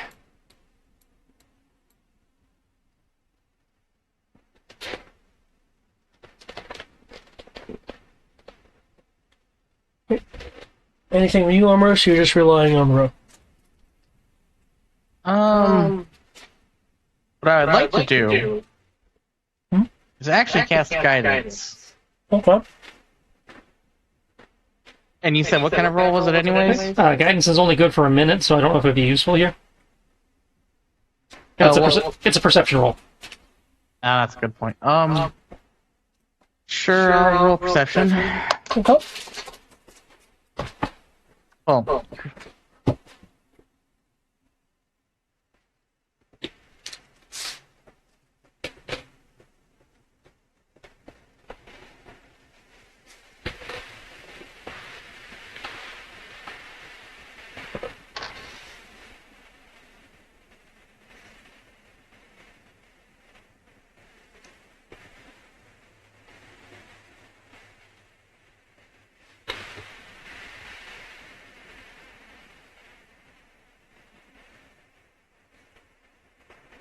And there you go. Okay. The three of you, since I see the three rolls here, as you're continuing to travel, notice areas of vine walls that have been cut through. Other areas of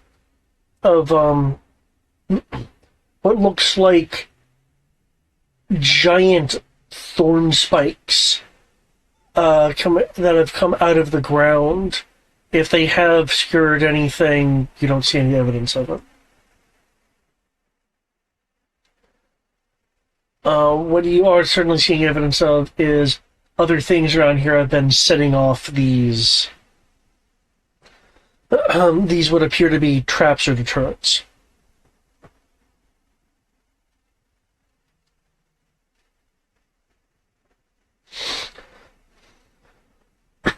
There's other stuff moving around here, which again, not entirely surprising.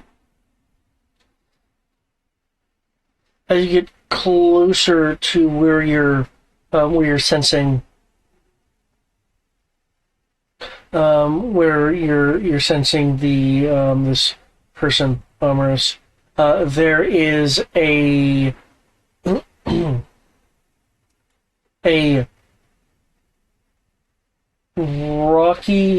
rock formation that is clearly web-like in design. This rock formation has tiny like quartz spikes coming out of it.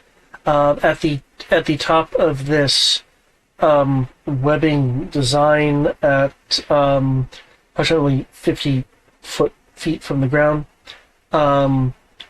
is what appears to be a messenger bag that has been caught up in the spikes. That's interesting.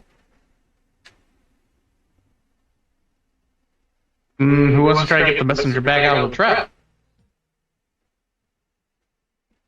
Well, that trap the spikes look like difficult terrain. It is altitude, but I mean, it would be difficult to climb, yes.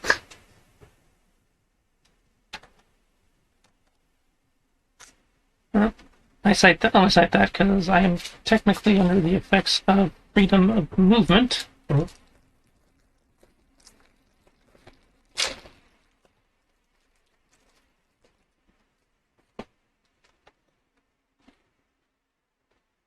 So I could make the attempt at least.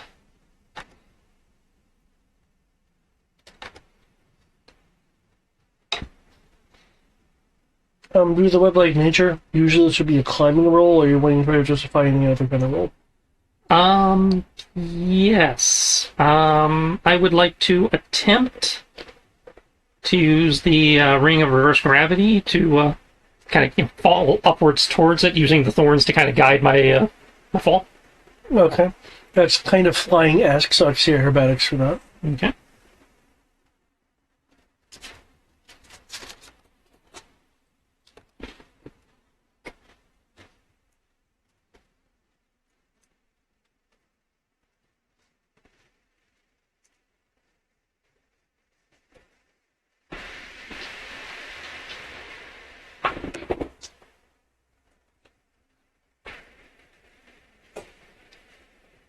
Okay.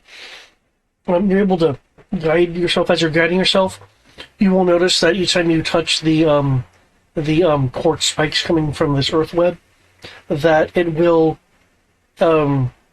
momentarily expand towards you, but you're moving quickly enough that that you'll get past a certain point, and the crystal spike will just retract to the normal size of when you initially touch it. You are able to get up to where the messenger bag is. It's been caught on a number of these quartz spikes. Yeah. Can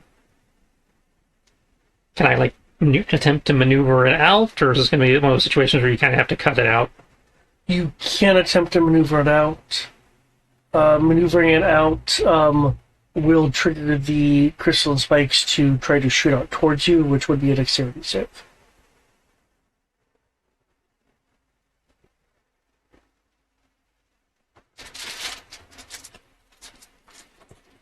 All right.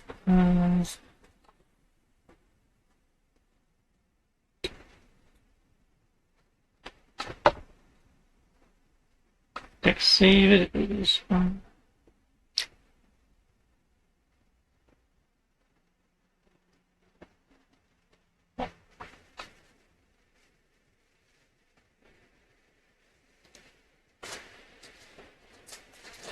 Dex is. Oh.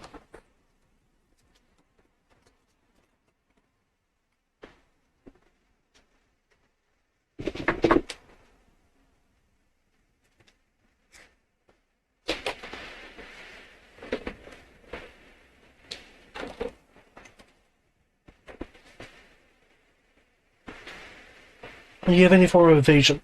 I do not. If you are then like clipped a couple times as you're trying to extract it for a total of 43 slashing. Oh, piercing. What? You are clipped for 43 years. For multiple things. No, I understand what happened. It was kind of like, no, you were just clipped. Cutting lashing blow. Awesome. 43 damage. What? Yeah. How glancing was it? Did I get half my ribs and I was aiming for my heart? That's what it seems like.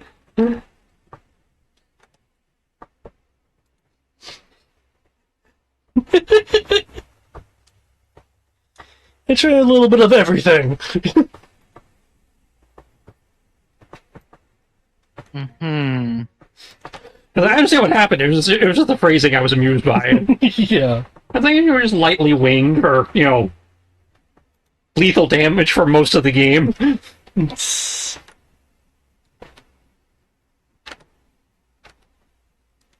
I mean, I'm pretty sure that's still technically bloody most of our high-level party at this point. That's not the two of us. No. They're most of us are well into triple digits.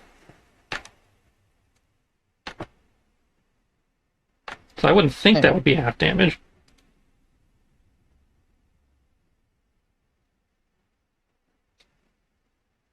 Hmm.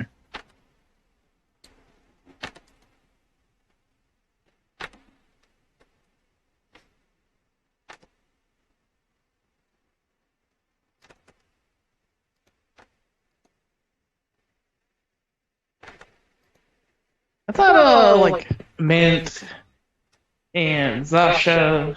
No, Zasha's got like 187 or something at this But point. they still had, the low triple digits.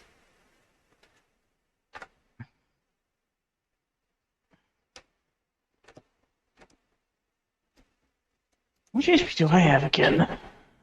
Oh, I'm at 289. Yeah, I know I can literally say, "Tis but the scratch goods, continue."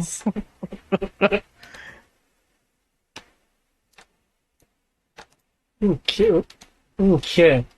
With those mere glancing blows, you're able to retrieve the messenger bag. Let's hope it was worth it. The messenger bag is um, um, made out of a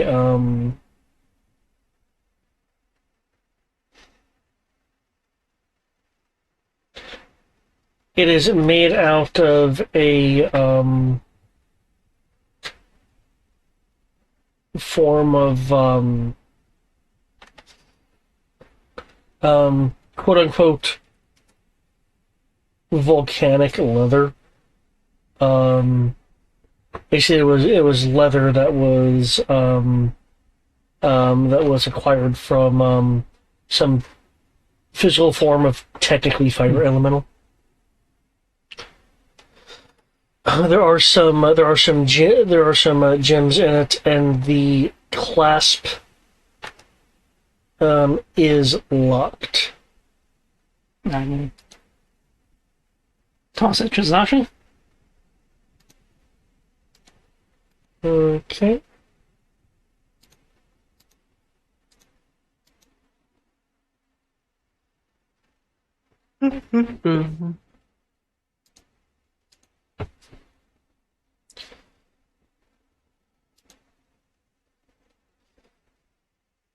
Okay. How long is this last? 2 hours. By the way, has it been an hour yet? Since when? Since when I first cast the Locate creature. Yeah. And that was when we first, after Tommy started getting confused by the trail. Mind you, I'm still going to be keeping it. I just need to know. He just needs to know if he has to re-up it for the mana. Yeah. You'd be at 48 minutes. So I've still got a little bit of time left on that. Cool.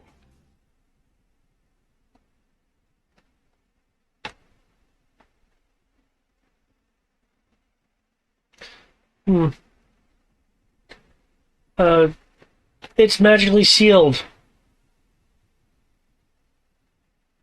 Okay, so Well, whatever's in there is probably still in there then. do we want to expend the resources now to see if it will help us out, with what's coming, or just sit on that and deal with it at camp later? Let me double check. Do I have the spell magic prepped? If I don't have the spell prepped, then no. Because I have the spell prepped. I mean, we could do it real quick. Oh, that's why I was asking you, do we want to expend the mana for that? Yeah, I'm comfortable spending the mana to get rid of the whatever is blocking it. I know the magical effect of it's locked, so I can remove that. So I'll cast it at 3rd level. I need a relevant ability check, I assume. Unless you're telling me it's a 3rd level lock. In terms of David.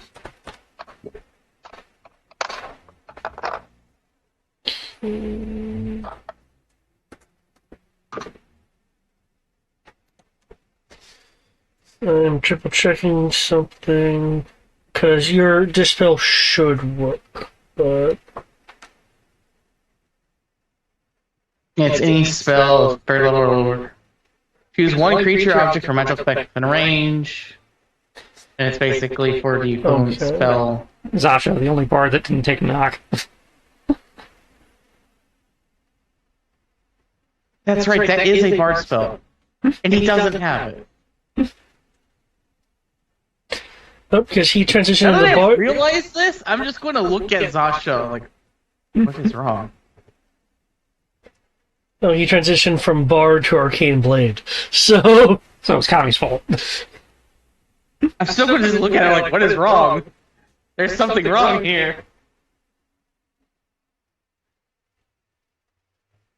if I can't open it, I can take it to someone who can. I assume with a...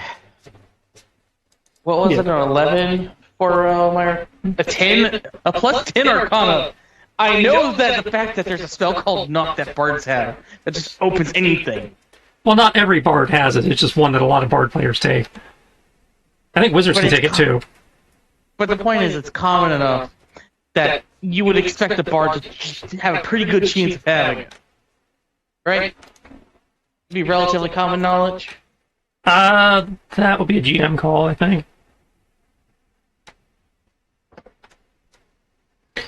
Well, him being a Delver of Ruins, you would expect him to have it. But we also know he was a relatively low-level, inexperienced Delver of Ruins when we started, and he's clearly been putting his levels towards his training with Kami versus his Delver of Ruins skills. Which is fair. It's also kind of hard to get Delver of Ruins specialty when you have two pieces of ancient history walking with you every day, and a cleric who dabbles in history and religion at the same time.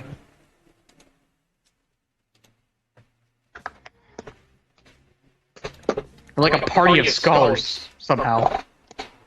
Unintentionally.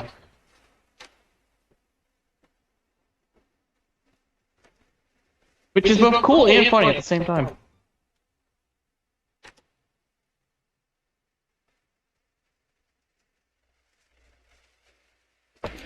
Okay. So yeah, you are able to spell. At third level? Wow. Well, worst case, at third level, you'd have to roll for it, so yeah. Arcane Lock is a second level spell. Yeah. Neat. Yeah, I like Arcane Lock. It's a fun one. Yeah. Yeah, it's nice unless it's being encountered by another magic user. Mm-hmm.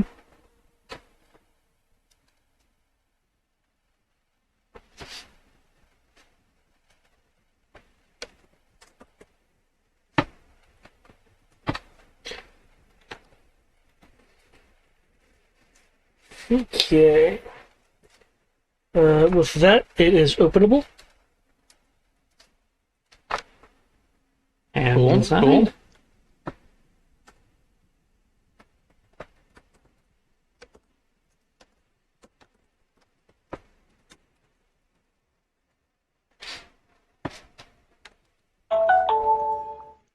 Anything that will help us, good sir.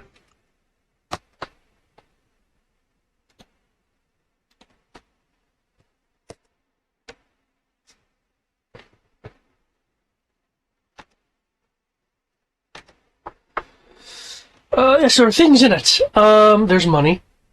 Oh, shit, there's a lot of stuff in it. Oh, wow. There's a potion. I mentally have it listed there, but you'll need to identify it through some means to figure out. Actually, no. In that case, it would be labeled. Actually, given the owner of the bag, it would be labeled. I can't remember what I'm carrying. I have to label shit.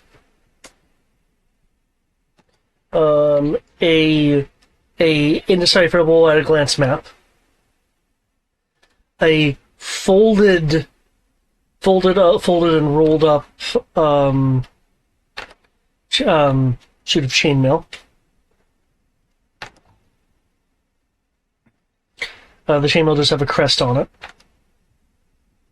I just see that +3. I think that would be a history to identify. For the crest, yeah. Anybody want to take a crack at that while I'm trying to get all this shit in here? At the what now? The History. chest? Yes, the history interval history. Oh, that's a nice chainmail. I know. We're getting a lot of shit that updates strength on this adventure, I'm noticing. Yeah, I've noticed that too.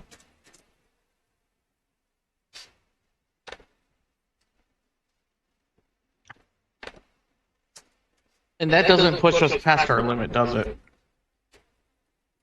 I'm in wood, yeah. Ooh! Ooh! Yeah. In this case, it would be highest bonus applies. That's a chainmail is a downgrade though for you. If you were going to go that route, I'd recommend the thing you were looking at the other day, the experienced plate armor, where all your stats go up by 2. Oh yeah, that's right. We still have that thing, or do we sell it? No, we haven't had a chance to sell it. Yep. Because your Genji armor has been situationally great. This is why I'm sitting here struggling to get rid of it. It's like, oh, there's a magic caster. Ah, I have resistance to light. You know, the instant you give it away, there's going to be more casters. Yes, and I'll immediately blame you and say you're doing it for spite, as a joke.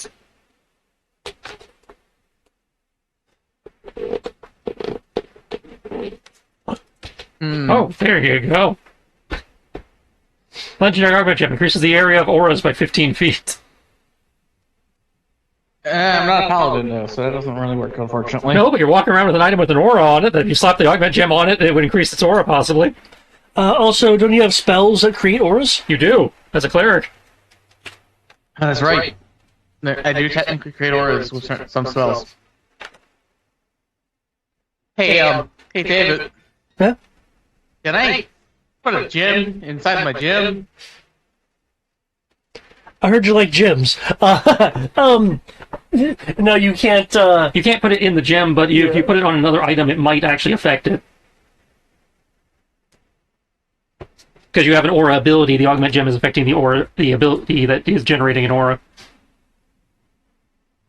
Because you know what I want to do, right? What are you wanting to see if it'll affect the anti-magic stuff? Mm-hmm. Are you wanting to look at it to see if it has a slot? Or are you wanting to see if just slotting this anywhere would have an effect?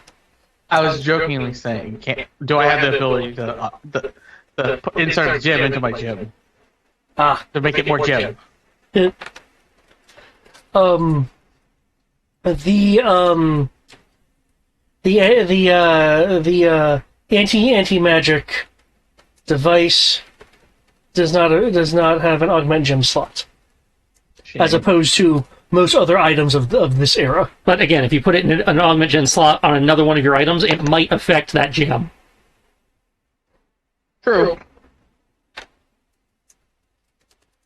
And since augment gems do not require attunement, it's not that hard to figure that out. By the way, I just remembered, this thing is actually like the size of someone's head. And I'm legit just wearing a backpack to carry that thing around. Yeah, no, it's I remember that. Good times.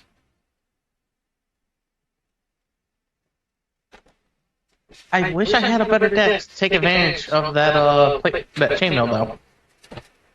Chainmail is heavy armor. Yeah, it's not a chain shirt. Yeah. Oh, but it's still not. I still lose out. That's it. So your AC would go down. I know plate mail is an 18. I think This chainmail. I think it's 16.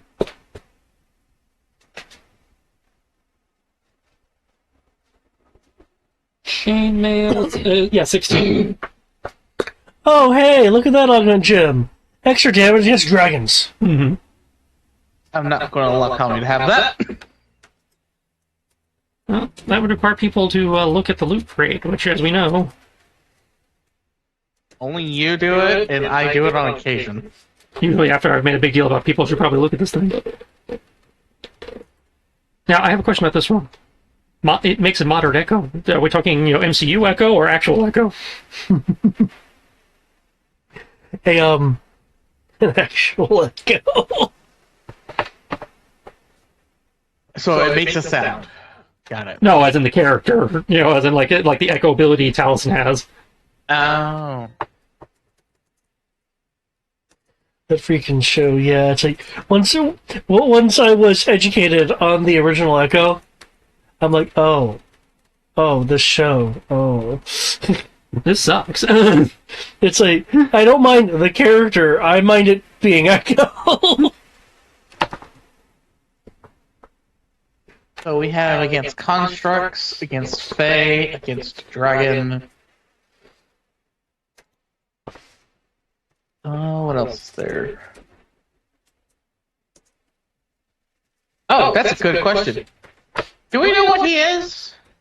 Would he be Fae? He's a half-orc. Half-orc, so he would not be Fae. Yeah. He'd be humanoid.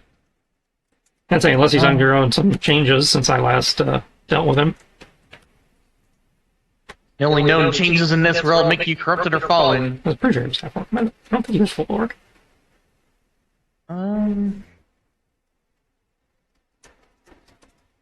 Reduce damage by 2d4. Oh, we have a...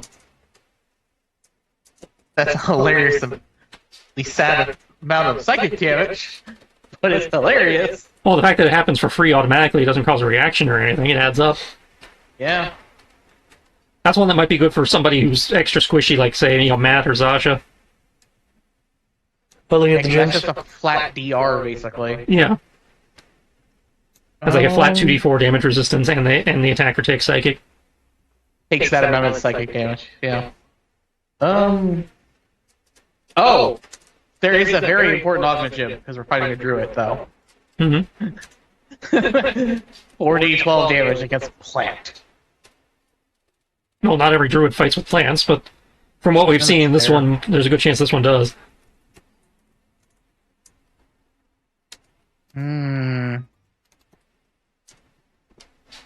Oh, by the way, just because it did matter, my history roll was a 19 plus a 10, so a 29 history to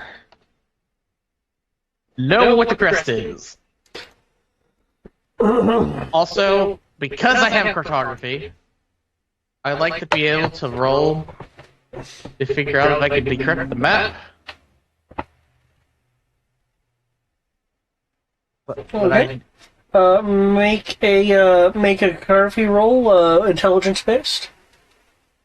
Intelligence-based photography, I have a 4. I have a plus 10.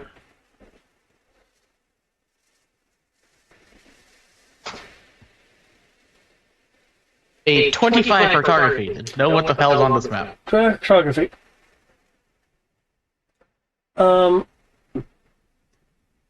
Attempting to decipher it, you are actually. Let me answer the first question first. The first thing was the roll for the history. The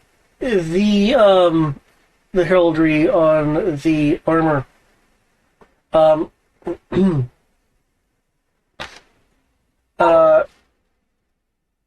Is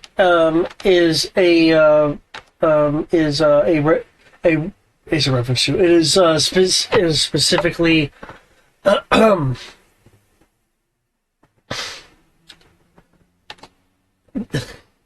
game. Sorry. It is a heraldry of the Fallen Order. Which is a group of the Holy Republic of Umbra that decided to take the fight to the corrupted and fallen, eschewing any previous oaths they had. I'm just going to collect this piece of history for myself.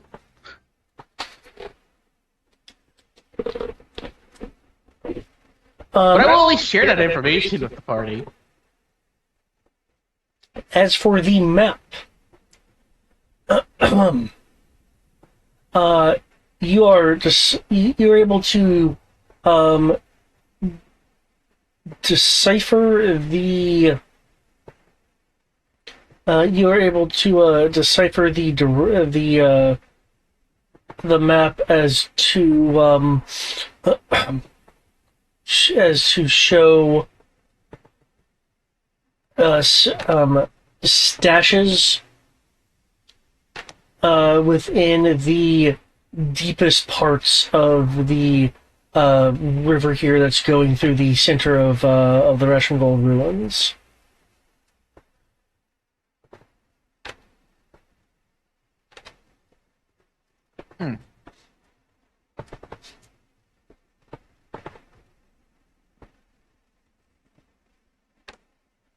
So it's a detailed map of where we're at right now.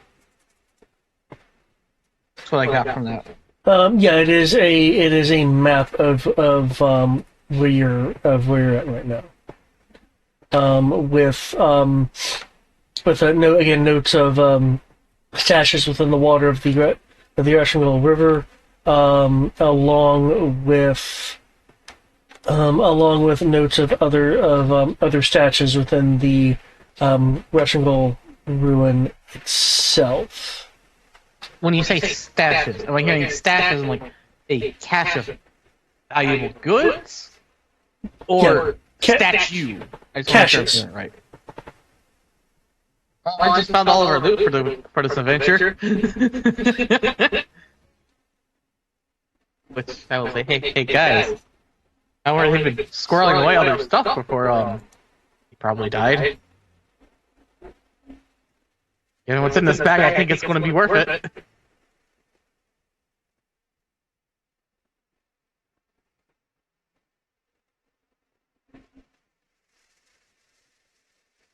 So who wants to take the augment gem of fuck plants as a just in case measure? Because this is a druid, so druids can do what? Become creatures, summon plants. They can't do. You can't do fake, can they? That sounds like it would be an Arcana or a Nature Arcana roll, actually. Because I believe, let me see, are they? What kind of casters are they? They're technically like pseudo divine, unless they changed it in 5th edition.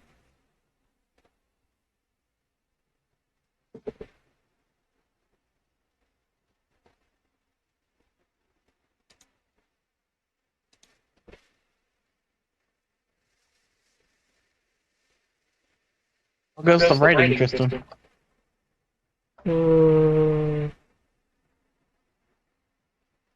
It's not being essence of nature itself. I say Arcana or nature with a leaning towards nature. Well, I roll a 30 per Arcana. Okay. And you want to know if What kind of like can they like summon? I know they could summon. They could transform. They could summon animals. They can summon plants, but they can't do Fae. I'm wanting to make sure they can't do Fae or dragons.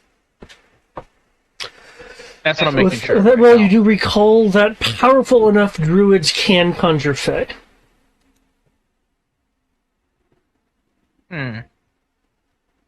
So powerful enough druids can conjure Fae. Hey, Ro, we should probably one of us takes one of these too, because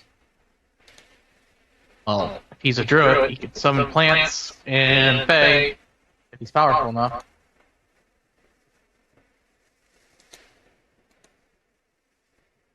What do you think, Ro? He is not here at the moment. No. He is probably acquiring food. I've been defeated by food.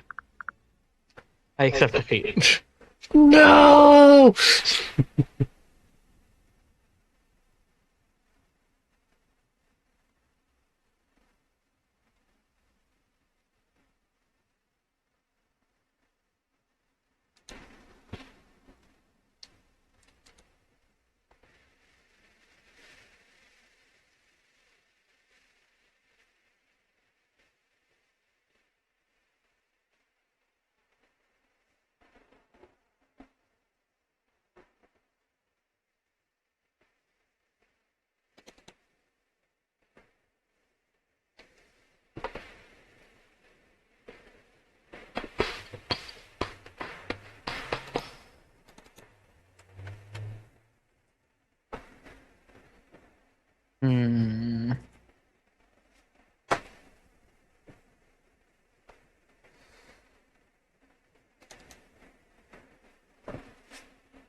as soon as we comes back, we can resume. Yeah. I don't really have anything else to contribute. I am all out of ideas. Oh, there's one other thing. Now that I think about it.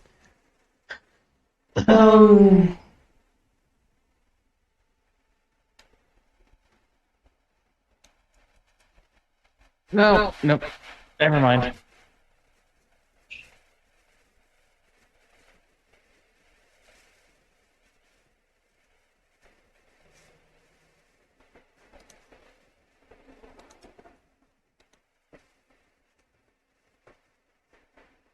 Well, given how large the kaiju battle that we're interrupting with the our god, our pseudo god summons to try to make it where they take each other out or leave one of them severely weakened. Can we see how that's going from here? There's a flashing of energies and trees flying. So we know it's still ongoing. Oh, by the way, I had a suggestion / question for you. Given that we know this person is a druid-like person, there's two very useful augment gems that we should probably use. Mm-hmm. One being the 4d12 plant damage one, and one being the 4d12 Fey. Because they can technically at higher levels counter Fey.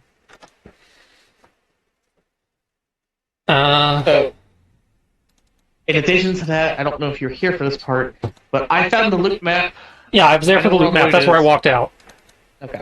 So, the loot map is nice, though I don't think we have time for it right now, considering I assume that's scattered all over the city. Yeah. Are there any close by or on the way to where we're going? We're right next to where we need to go, unfortunately. That's why I figured we found the one that was probably, but, just figured double check.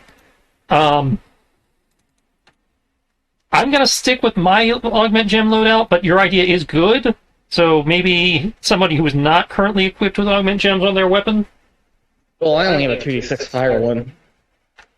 So you swapping out one if you intend to actually engage in melee would be good, and maybe Zasha for the other one? I'm going to be trying to stay out of melee the best I can so I can keep people alive. Are you going to be using your gun? Because you can put it on your gun and get the same effect. That's true. No, I'm not using the gun because I'm keeping my shield out so I can protect, so I can allow Keegan to fight in melee. And I can just do healing and then occasionally attack. Does Keegan have barding?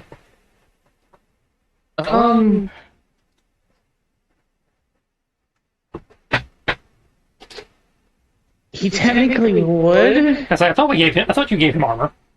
Yeah, he has armor, but the issue is that he's polymorphed, so he wouldn't have his armor.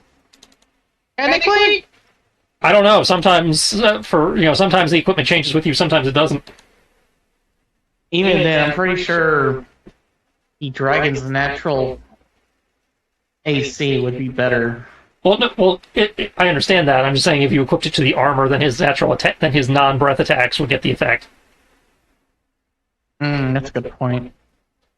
Yeah, that's right. Because of the fact that he's true polymorph into an adult silver dragon, so his AC is 19. I don't have him having a barding because he can't wear heavy barding. Okay. So he doesn't have anything that would equip an augment gem to him at this point in time. Alright, in which case, Sasha is the only other person we have who's actually engaging in non-spell combat. Because as I recall, Mint is using magic for most of her stuff. Yeah, her Force Blaster magic blasts. So there's you, me, and technically Kami. I'm better off with the consistent cold damage right now. Kami is in mark mode, so even if we wanted to discuss changing out her augment gem slots, we can't right now. Yeah. Can I roll something based on my experience with this guy to have an idea of which one would possibly be more useful based on my last known dealings? Give me a intelligence roll. Because I just remember.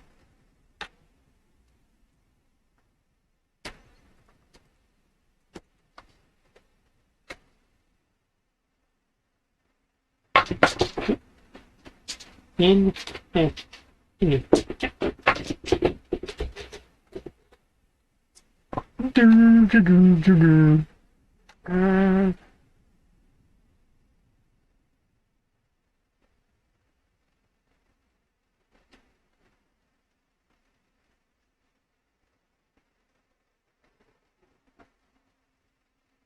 About 2 charges take advantage.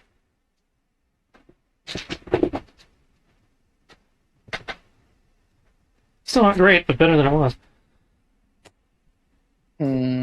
Okay. In low corrupted areas, he has been known to use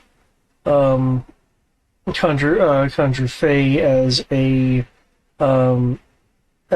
scout or kind of impromptu, group force. However, in higher corrupted areas, to attempt to mitigate corruptions of things that he brings forth, he would be using elementals, since phase would be, in theory, faster to corrupt. Okay, and elementals are their own category. Which we don't have anything for, so... So, Fey is possible, but very unlikely, so... And plants would be things like, just entangle and that kind of thing, so probably not very useful here. So if he summons like a thorn wall, that'd be nice to... Yeah, but otherwise, again, not useful, so... I was like, we can roll the dice on the Fey thing, but given where we are, it's unlikely he'd use it. I'll just stick with my 2d6 fire if I swing my sword at someone.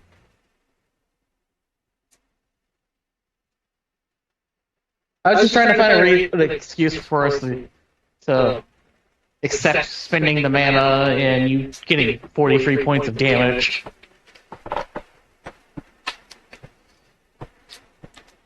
But since we're right in front of where we need to go, what I would like to do, and I can do this, is I'm going to drop locate creature.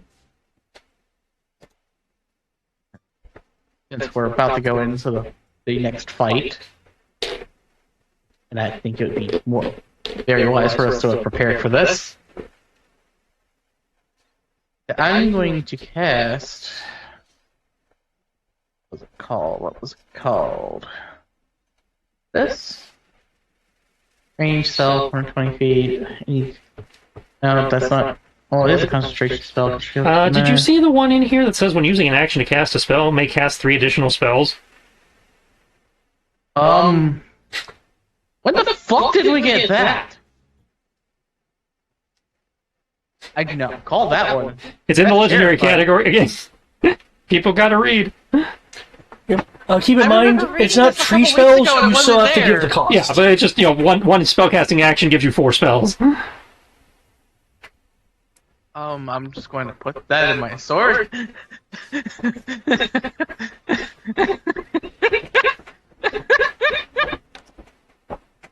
I've just become the most terrifying cleric ever.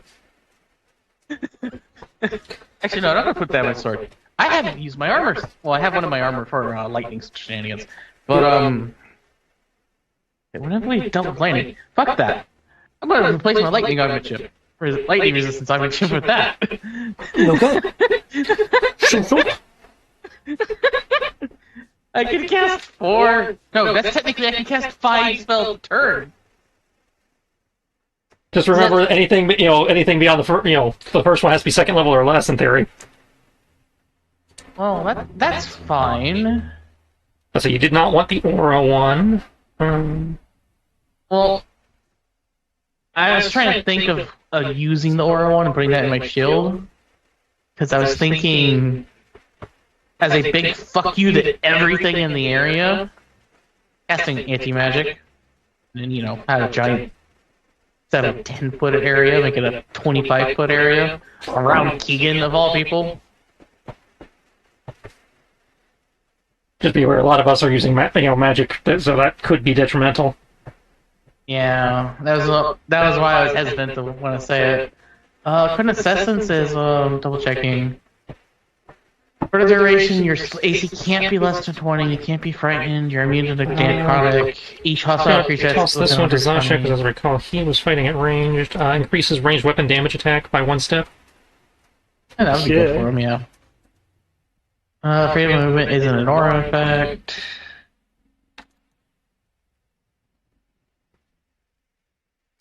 Only weapon is technically an aura effect, but no, it's not.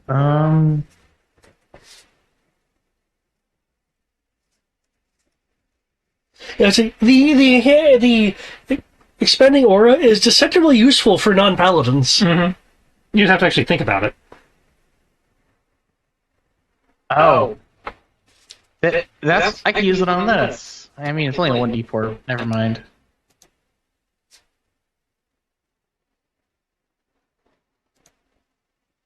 Radius from you. All awakening boldness and friendly creatures until spell ends. Centered on me. Each non-hostile creature in the aura, including you, gets an extra 1d4 damage.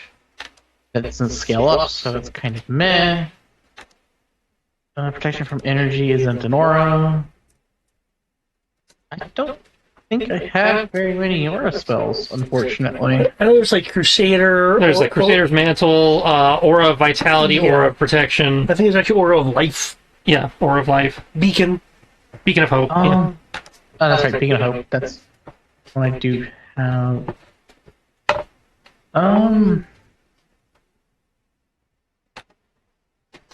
It's actually even good for wizards for the things that have those like expanding aura effects. Mm-hmm.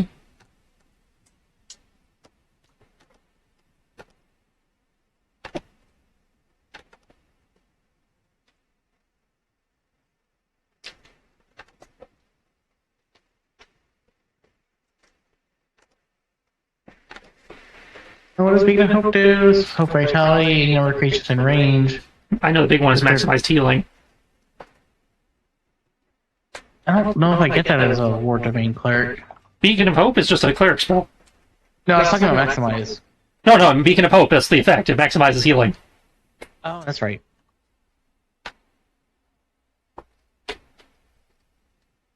Beacon of Hope is a 3rd level spell. As a note, this is not bypass the concentration rule. Mm-hmm. Yeah.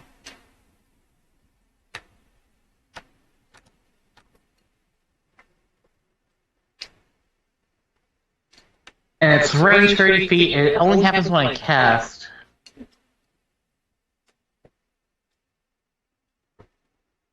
Yeah, it only matters for when I cast it. That's not an aura spell, unfortunately.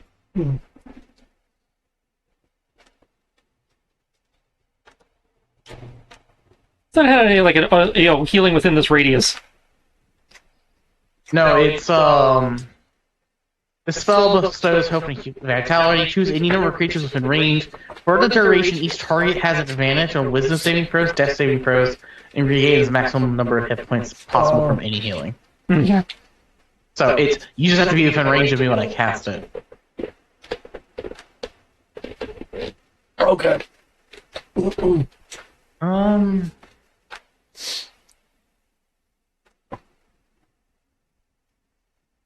That also won't work. That won't work.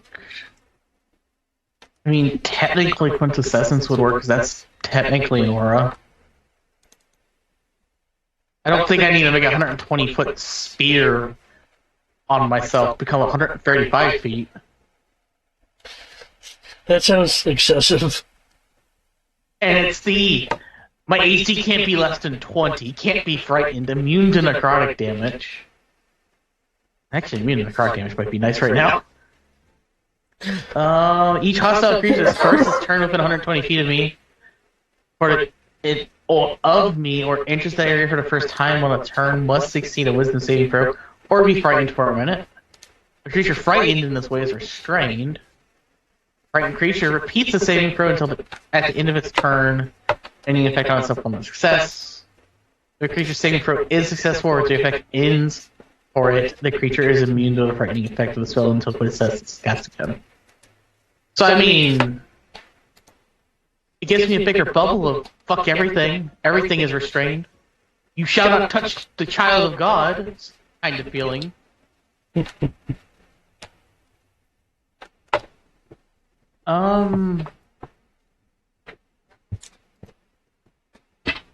Mass hail doesn't matter.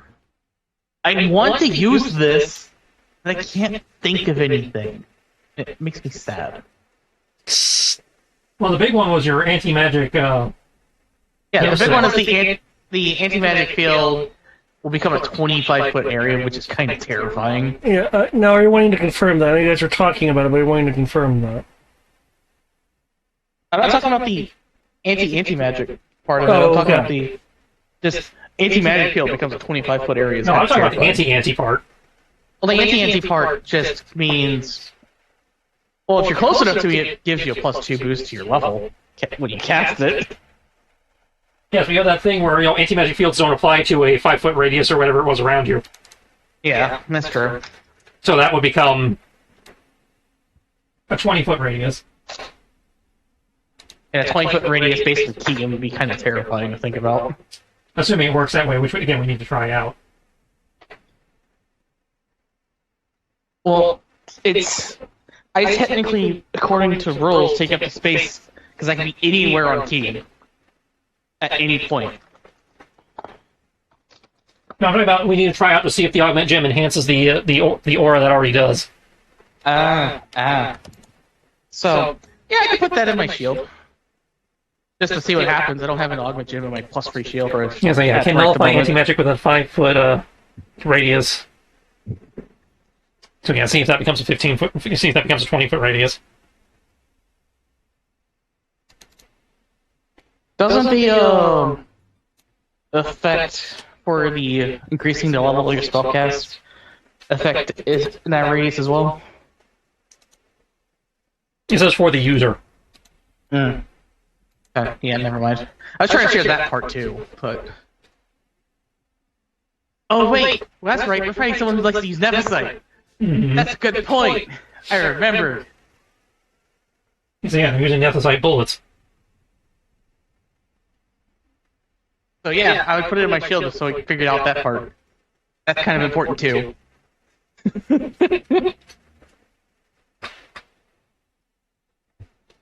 So yeah, David, we put it in the shield.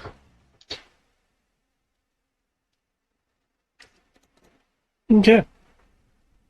So I now have a 20-foot aura of cleansed mist. Possibly.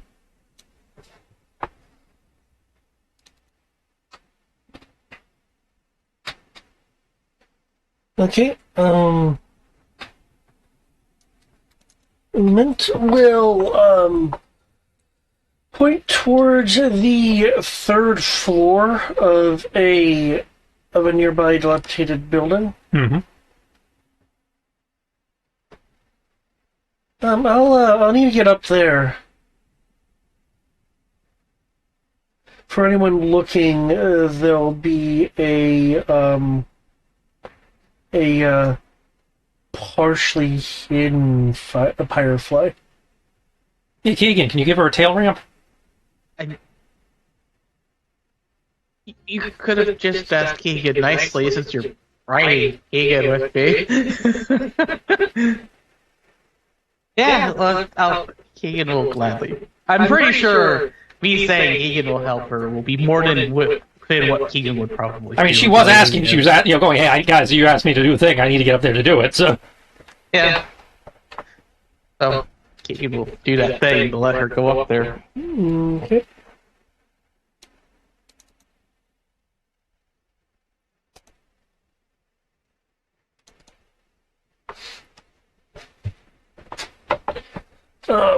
She'll be having a conversation which anyone listening in will only be able to hear one side of.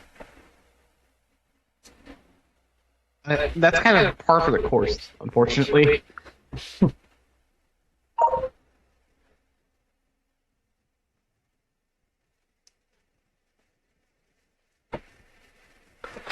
At the end of the conversation, which will take about 15 minutes, she'll give the Firefly a hug, though its intangible nature really kind of prevents that from actually working. It's the thought.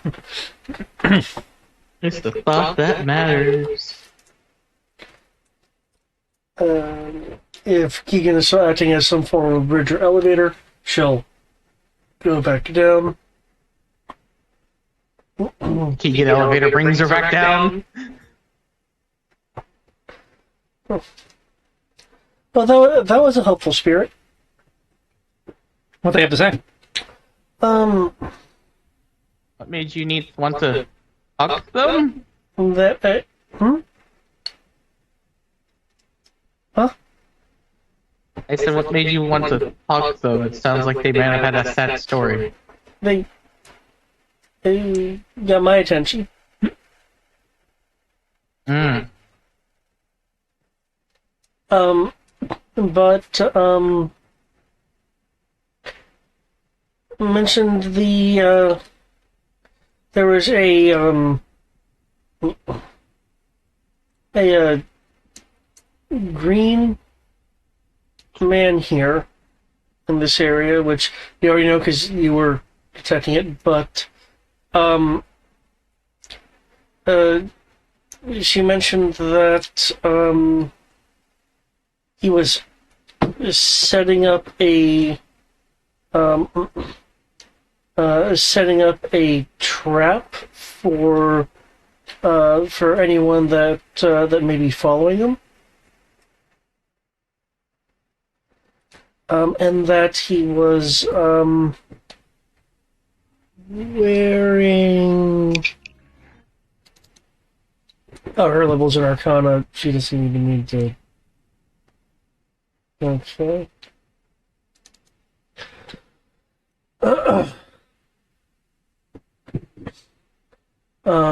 And that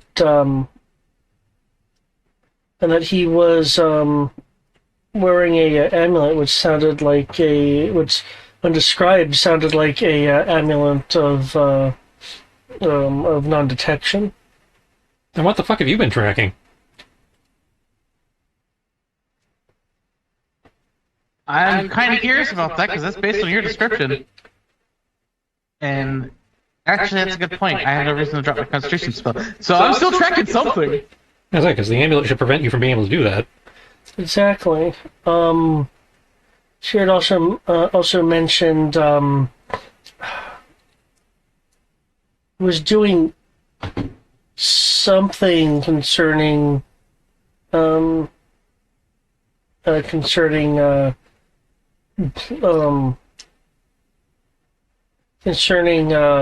plants, that there were like some she described it as like plant cocoons,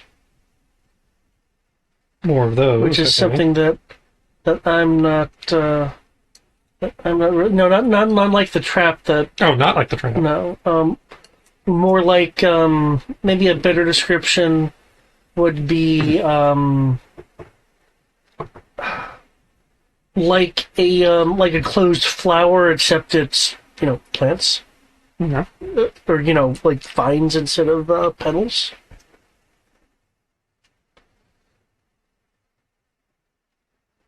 Oh, that can't be good. No, I don't think so. Um.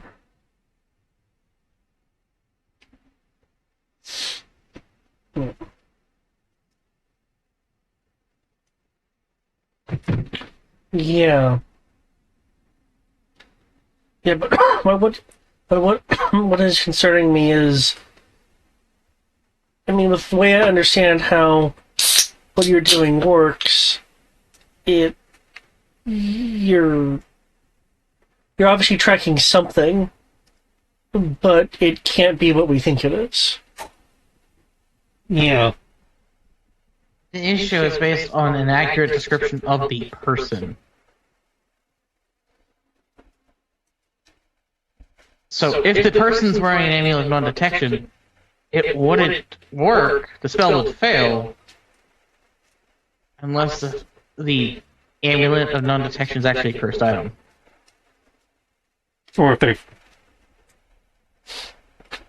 no somehow longer wearing decided to allow you to just detect them even though the amulet is in play. Which, I don't think that's how that amulet works, but No, that's not how that works. maybe they found a way? Oh, Only one way to find out, unfortunately. yeah. Walk into this probable trap.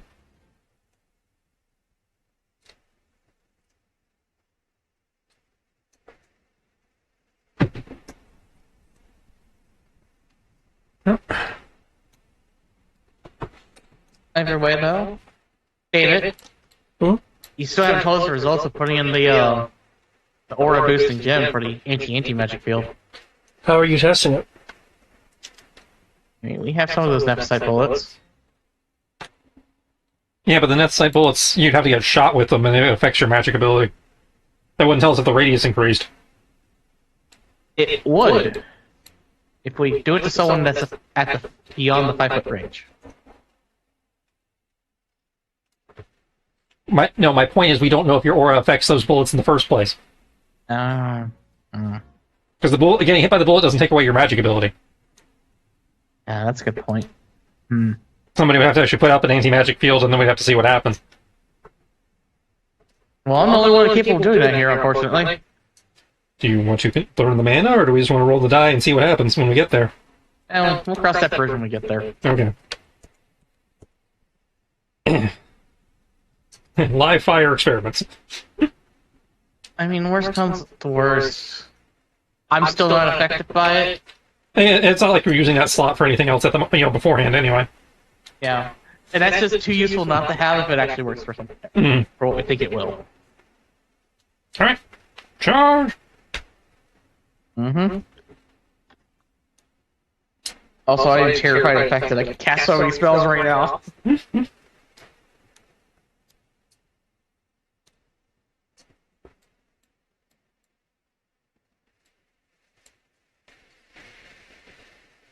Keep moving in. Oh, that's that? another thing. That doesn't take into account the action economy. So I can cast 3 action spells as 1 action. Yeah, because keep in mind, there is technically no restriction as to the quantity of spells that you can cast in a turn. Technically speaking. Technically, it's when you can't use an action to cast a spell, you may cast 4 spells total from that action, and then you have your bonus action on top of that. Yeah.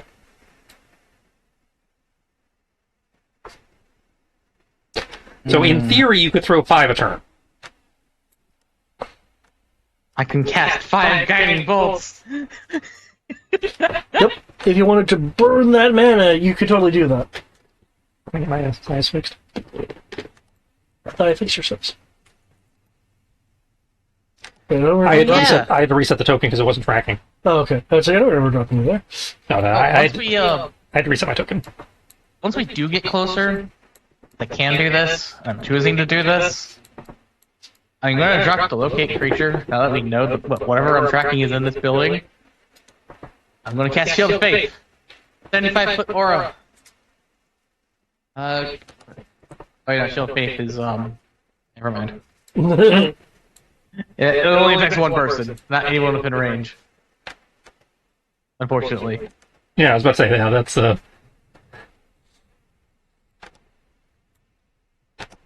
great thought there. I tried! Get rid of the +2 AC! Not that things attack our AC often. But when they do. Bless does also isn't an aura. I think the only 2 aura, like actual aura. Well, no, I have 2 aura spells technically. Quintessence and Crusader's Mantle. You should have more than that, because I know it was the one I kept using in Ravenloft, Circle of Power. I think is what it was. Yeah.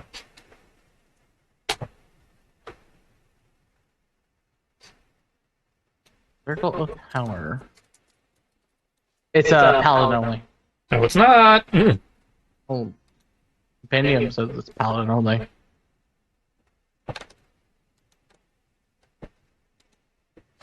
You get that through Twilight Domain? But yeah, because you can get. I know, like, domains can let you. I just remember he had it, and it was incredibly useful. Divine irradiates from you, destroy you, infusing magical energy with 30 feet till the spell ends. Spirit is with you. For the duration, each friendly creature in the area gets advantage on saving throws. Oh man, I'd love to have this, but Okay, yeah, it was coming through his domain. Ah. Hurts my soul that I can't take this. That'd be so amazing.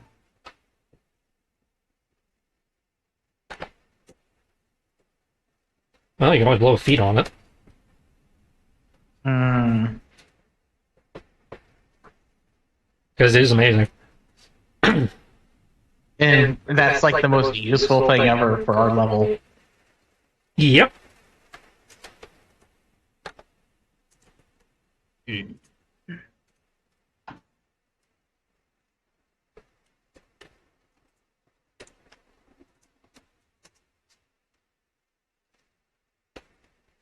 Oh well. But what I can do, since I have this freaking thing anyways,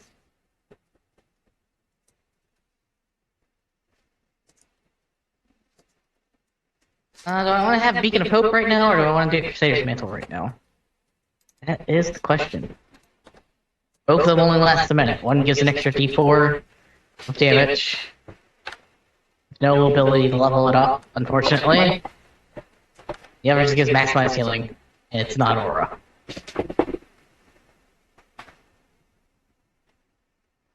Alright, so... They're clearly entering a village map of some kind.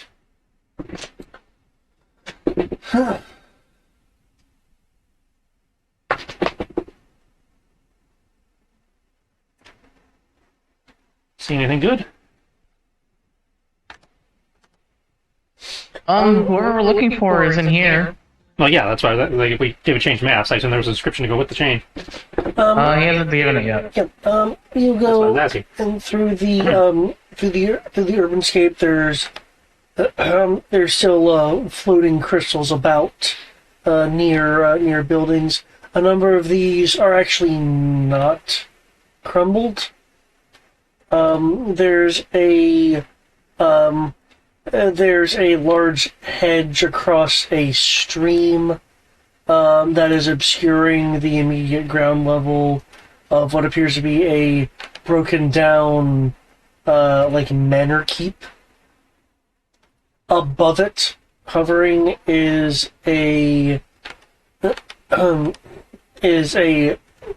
large, completely fragmented crystal. Talking 60 feet high, 30 feet wide crystal that's just been fractured and shattered, but is still levitating there now in a dulled state. Where areas are crumbled here for the battlements and the turreted areas. It appears that collapse was not through the wares of structural supports going away specifically. It looks by how it's built that some sort of ephemeral or magical structural support system was in place that once it disappeared, what it was supporting collapsed due to obviously the disappearance of the magically based support structure. You are also seeing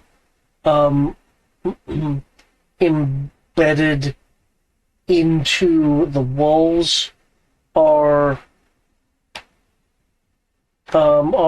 chunks of nethicite that look like they've been propelled and they're like thrown by something. There surrounding it, there's of course more urbanscape, as this appeared to be again a manor keep. Beyond which is a large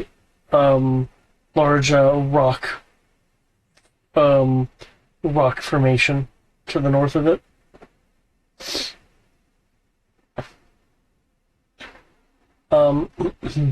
The hedge here, by the way, there are signs that it has been burnt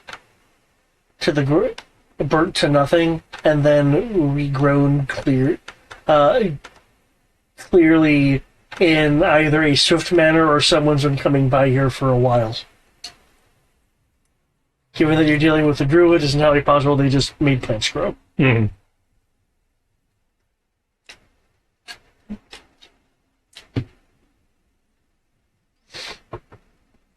There is some other stuff I could describe, but that's on your current line of sight.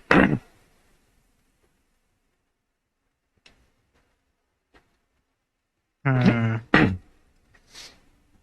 I guess we can walk in and find out what we find out. Yep. After all, he only committed attempted murder. How high is that tower? 50 feet. Though, how are you going through the hedge? The hedge I can jump. Are you going to ball that? Suppose you have your gravity stuff, so... Yeah. But even without the gravity, so...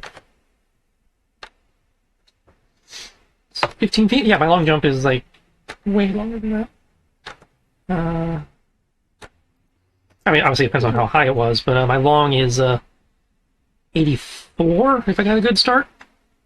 Okay. The height is 10, by the way, to Okay. block a regular Yeah. person's Yeah. vision. Is that still something you can... Yeah. Okay. In which case, going to the other side, you will see a pair of these. Okay, we got some weird eyeball-looking flowers over here. It looks like a plant life that has, like, burst open. Okay, I'm going to use GravCon to stick to the side of this tower for the landing, so I'm still 30-ish feet up. Okay. Zasha will be like, is there enough room up there for me on Keegan? I'm literally going to roll my eyes because Keegan's a huge creature. Yes. And Keegan will just fly across. How high is Keegan fly? High enough to go over the hedge Okay. and probably stay outside of a 15-foot area around the hedge. Because it's a freaking druid. I expect this thing to be alive and try to kill me.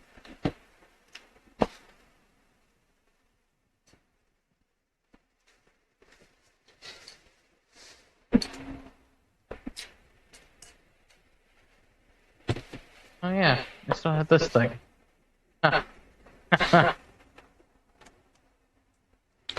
Okay. You approach. Nothing is immediately trying to assault you guys or anything. I will run up to the top of the tower and correct my gravity. Okay. See if I can see anything from the height that would, in theory, offer.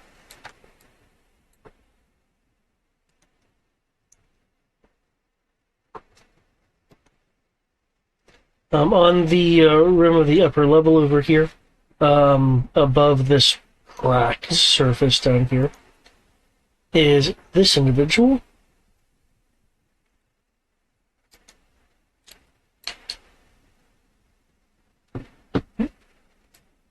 And found him? I'll use the earring of message to let the group know that I found him, yeah. Okay. You'll see him. He's wearing regular clothing. Oh, for him. Has a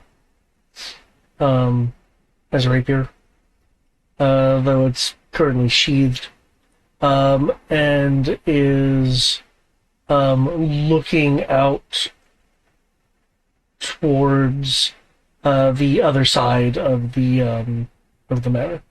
So his back's to you guys.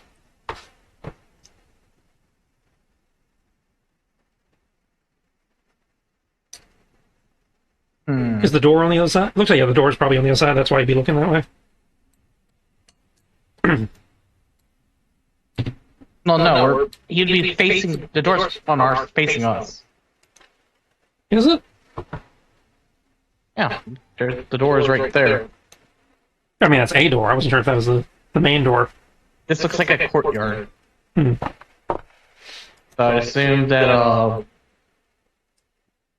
or like the main lobby or hall. Why are they expecting us to come from the other direction, then?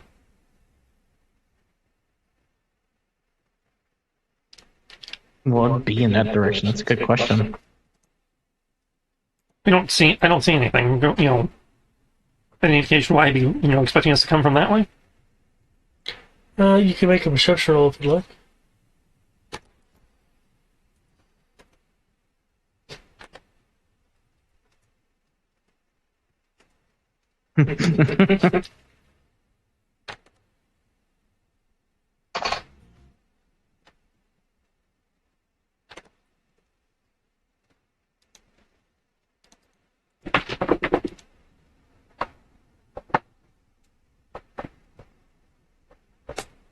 So here's a question for you, guys, while you're doing calculations. Do you think 3d10 times 4? Do you think 12d6 for 8 mana? Well, not 2d6. 12d10 for 8 mana is decent? Yeah. Because I could do that now. And it's a melee touch attack. So, and that's at level 1.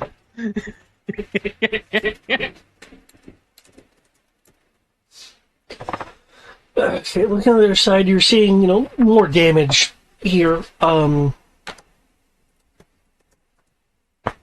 You're seeing, like, some gnarled damage to architecture.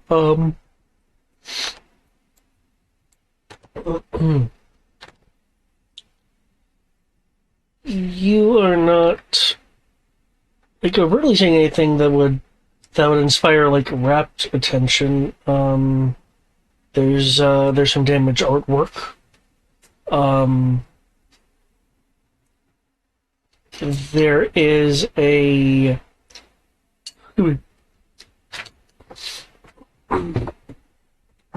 there is a potted plant that's there. That's not particularly impressive.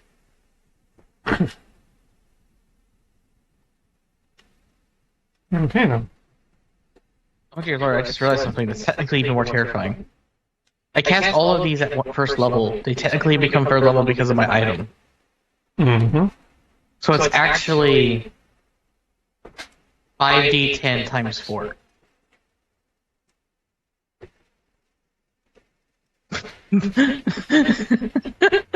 So, what's so interesting?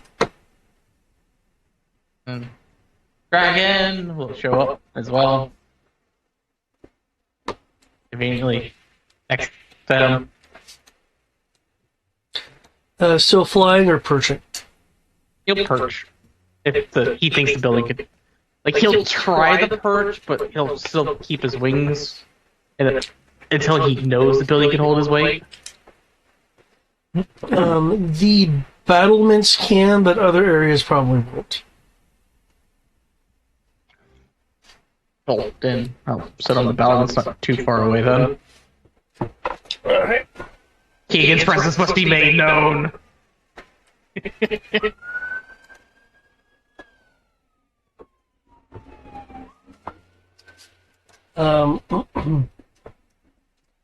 You will receive no response, though a wind will blow his hair from left to right.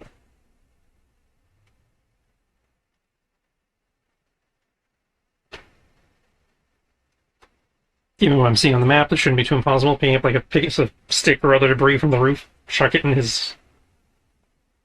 Okay, so this Oh, I guess you're above where that door is, really. Hmm.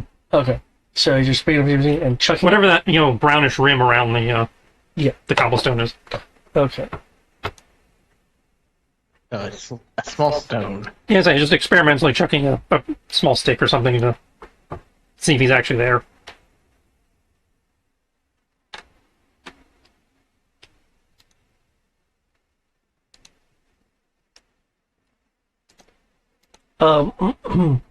The image will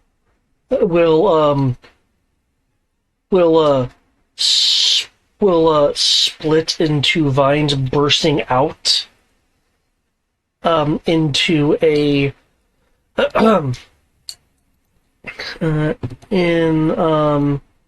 into a large area of like whipping and writhing vines. Let me get a thing for the area. Well, that was somewhat unexpected. It was plants!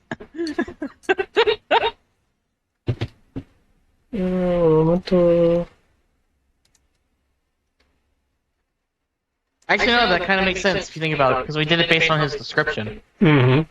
This person matched... The plant was designed to match his description. And it is a creature. And it is a creature, so yeah. Loophole. I wouldn't say that's loophole, that's just clever thinking. Right, he exploited a loophole in the spell. Okay. That's a better image for me to use. That really is. I am using that. Come to me! Here we go. That really gives much more the impression that it's like a writhing, tendril thing. Try to put on the map there. Okay, we've done that. You critical ranged spell attacks? Anything that requires an attack roll can be a critical hit. Yeah. Oh, good. I'm not going near that thing.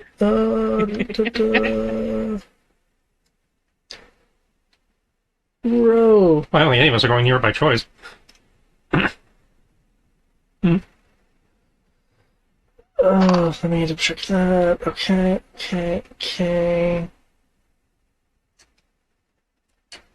Cool.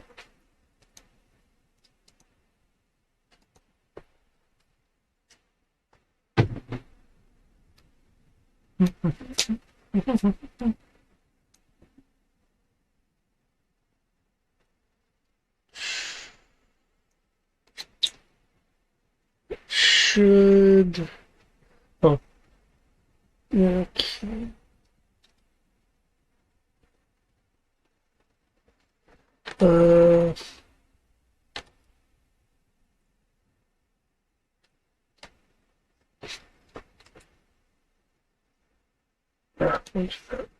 We'll do this. Bang!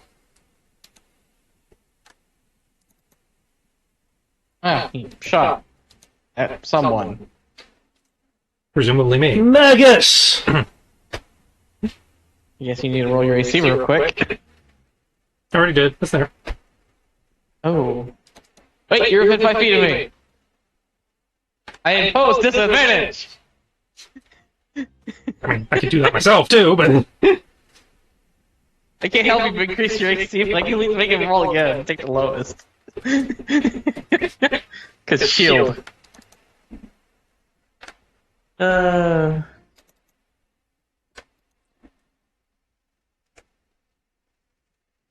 mean, I'm within 5 feet of Keegan. I don't know if I'm within 5 feet of you, but It technically for my reach, anywhere in the mouse area is where I can be. So I could technically, for instance, be on Keegan's head, and Keegan's head is currently next to you.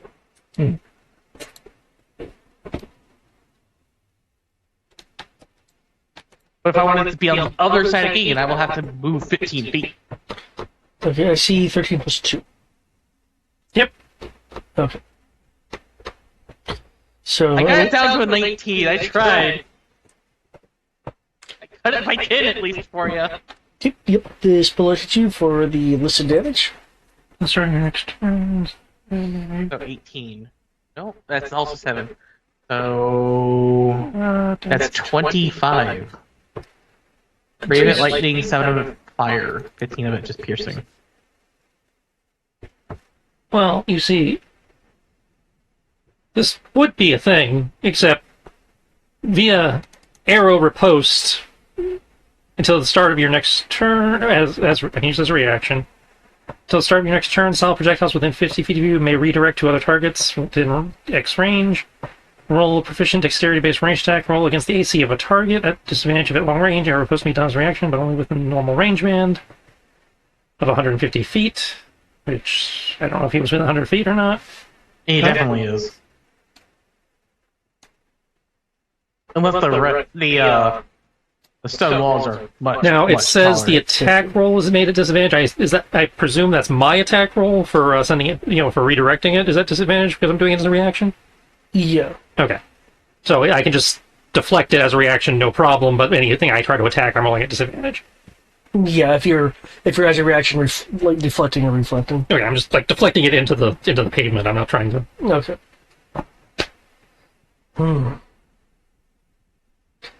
He's largely obscured by the crenelles of the tower Ah, there you go. over there. I can tell he's blending into the fucking map. No kidding. Let me put a dot on him. It would help. I can appreciate you wanting him to have camouflage, but since he's not totally invisible. Thank you. The part that gets me is the background's not white or black, and it's just a bright shade of tan beige to go with the rest of the map in that area.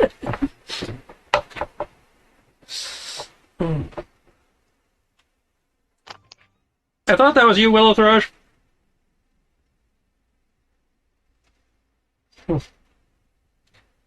Of the people to follow, I didn't necessarily expect it to be you. Well, unfortunately, the person you shot survived long enough that I was able to treat him. So, we came to investigate. Found you. Why would you go back to the academy? I had business. Enough business that the academies are working together.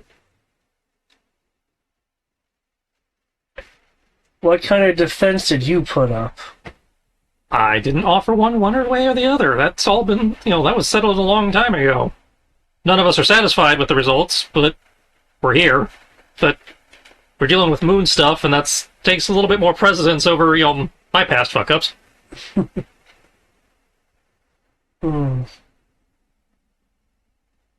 Like, the world becoming super corrupted within the span of months.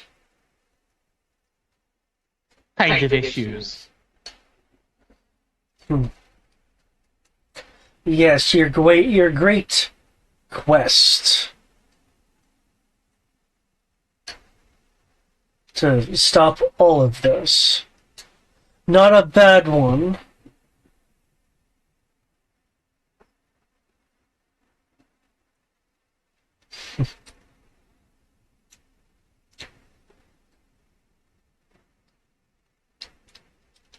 I hear the silence like you're about to say, however.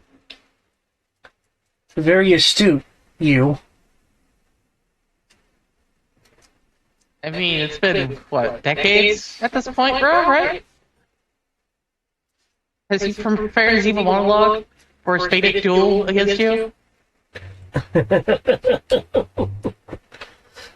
Fated duel.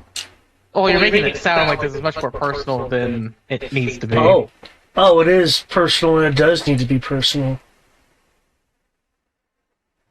For what his heroism has taken from me,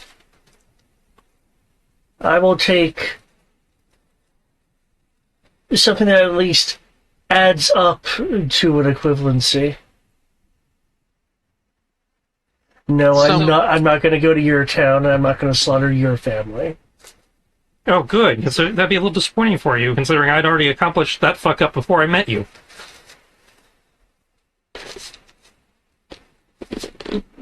So, here's a question. You're saying it involves death and whatnot. When did they die? As I pull out this notebook of me doing math about how powerful my divine magic is.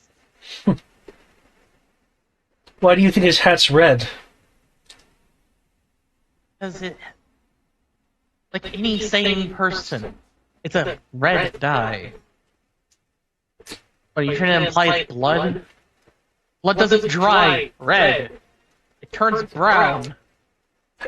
Damn it, Magus, why does your companion have to be intelligent? I am a certified scholar, doctor, historian. Then why are you with him? Also a member. Oh. Then why are you with him? The whole planet's going to become corrupt issue in the span of a couple months. Yes. We're kind of wait, working together to that's really deal quick. with that.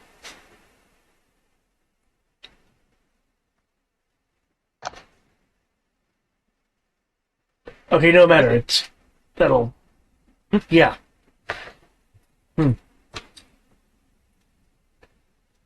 I ain't here to get in between y'all's fight, but it's just like, You're gonna actually have to use logic to say, hey, even though the stuff in your past is crappy and horrific, the sum total of the situation around us is, so high that we should have bygones be bygones. Well, you see, I am already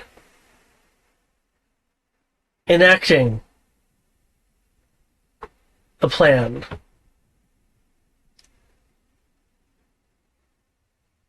Because you wanting that moon has not exactly been a secret.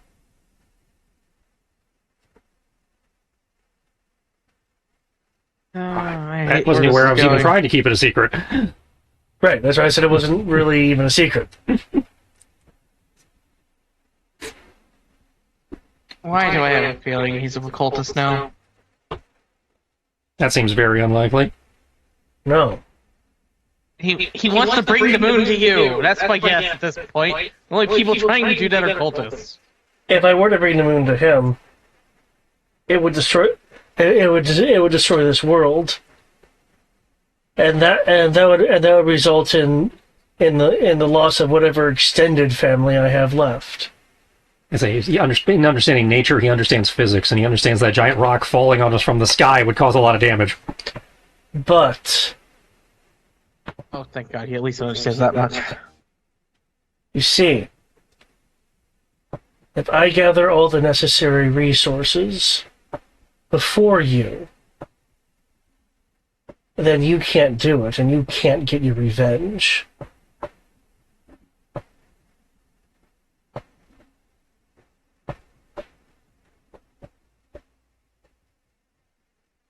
That sounds funny. What do you think we need? Oh. I'm already on my way to get it. Well, let's share the class since we know what it is. You're saying you know what it is. After all, you're trying to basically play the hero. Just a one-up row here. And we're just trying to be the heroes. So... Yeah, except I Come on, share the except class. I am willing to accept some scruples along the way. Hold up. Correct me if I'm wrong, Kristen and David. But Kelly has shared with us the whole thing about Rick trying to basically beat us to the punch, right? I recall that being a thing that was discussed. Well, Rick has been trying to, among other things, there's this entire thing about getting to a crystal before you guys can. I would say, yes. The idea of Rick trying to get to crystals before us has been brought up, I believe, yes. That's the part I'm talking about. Yeah. And I'm trying to think that he's probably working with Rick right now. That's the logical deduction I'm coming to. But I'm gonna be quiet. I'm gonna let Ro decide how this plays out.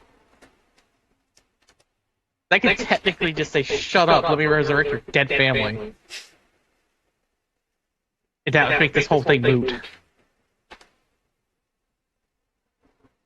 Because it does.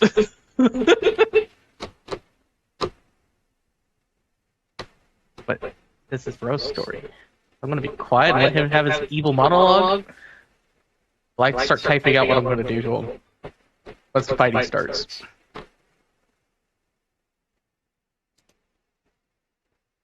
And what, pray tell, are you working on? Why does it involve shooting at innocent students? I understand your beef with me. I'm not sure what your beef is with them.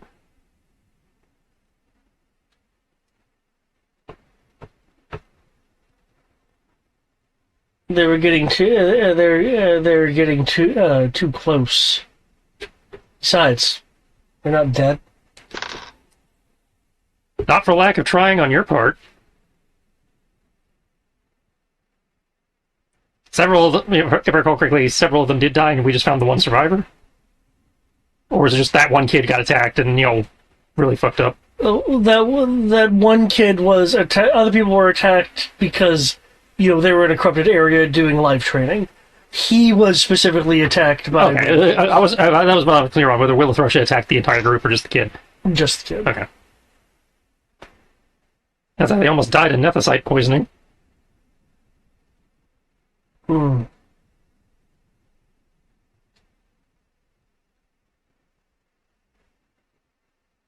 And I'm sure the Academy took care of them. After we got in there and stabilized them, the Academy didn't even realize they were there. Yeah, I had to fix that problem. Well, that's unlike them.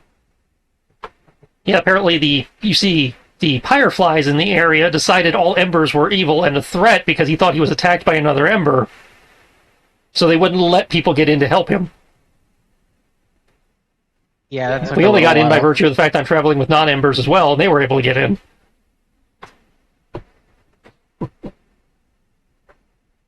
So, irony of ironies, you got confused for an Ember. Hmm.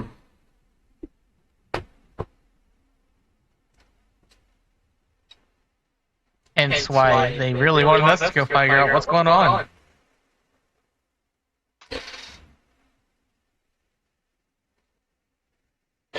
Well, since telling you now, we'll be both answering your question, and and not being all that much of an obstacle considering. I'm going to find the secret of the Song of Protection beyond the dome. Oh, well. Interesting. Okay. Can I say I'm disappointed? I thought it would be something more than that. More than that, it seems to have the ability to protect against corrupted at the very least, maybe even fallen. That's it. The perfect shield to get done what needs to be done. He's not evil, he's just pissed. I'm sorry, but you know what we've been dealing with. Well, I understand that. I'm just clarifying. In the case of this particular individual, this is why I was confused and wanted to come out by the actions that were taken and why I wanted to come out here to find out what had actually happened. Because this man's not evil. He's just really pissed at me. And, again, that's why these actions didn't track. I'm just going to be looking at him just like... Because I understand that as a player. But I'm trying to reconcile... We went from dealing with everything related to cultists and the Fallen to now pissed guy wants to try to do something that pisses you off. Well, he's not trying to piss me off. He's just, He'll take revenge. Yeah. against you. His understanding, at least, is that Ro has essentially vengeance on the moon. Yeah. So in his mind, if he can basically get the kill before you, it'll be a massive moral blow because you never got your. Right. He's not. Like I said, he's not trying to kill me. He's not trying to piss me off. If anything, he's trying to make me super depressed. That makes me even more conflicted because I'm just like, he's not even trying to. Because I do want to point out he seemed to be under the impression that even if he shot that Ember, the other Ember would have just swooped him up to heal him. Right. Again, it's like he's not a bad guy. He's just done some really fucked up shit. Yeah. I'm like that's why I'm just like, this is Armoros is just like he's slowly just putting this together, and he's just going to face palm. This is the most pointless. Oh my god. He's just trying to run up the person who one-ups everyone. He's not trying to one-up me. He's trying to balance. He's trying to balance the scales in his own mind. I can't even convince myself to stop him because if his plan works, it's better for the world anyways. Hear that, Magus? Doesn't mean I'm not going to help. Well, since we don't know what the song is, we don't really know if it'll actually be better, worse, or neutral in regards to that. Checking out the song is one of the reasons we're over here. Oh, good. Yeah, that's true. Another reason for me to stop you. Or, we could, for the moment, at least, we could put aside, the past, work together to see if the song is actually worth a damn in terms of, helping the planet, which you seem to be concerned with at the moment. And then, you do whatever you need to do after the fact.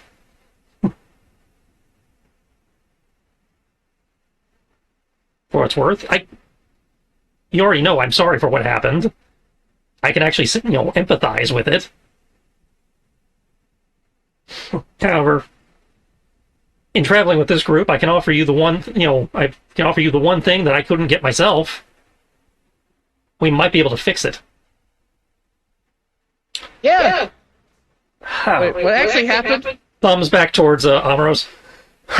High-level cleric of Bahamut. Capable of, bringing back the dead. The long dead. Yeah. Hi. I've been doing that for a while now.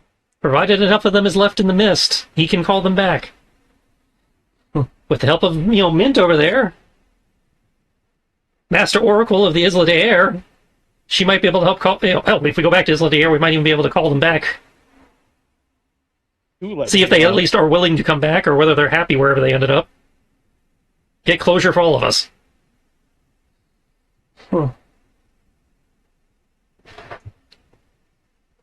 Or at least closure for you. I'm going to still have their ghosts with me regardless, but...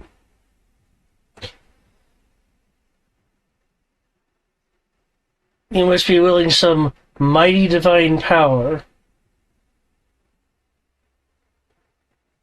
Yeah. Or mastery over the depths of the mist. Whichever you prefer. I'm going to go with divine power. I'm a war cleric, after all, of Bahamut. You don't think I haven't tried to pursue such a track myself. But I haven't gone to the Holy Republic to make inquiries. Well, the Holy Republic, they know who I am and what I do. I'm pretty sure they don't know what I can do as of yet. This has been a very, How long has it been, bro? Like, only a few months at this point? I don't know, he doesn't have the time tracker up. That's why I'm just like, Last I saw it, I think it's like, 6 months, 7 months? It's only been half a year. We went from being an average Ember to where we are now.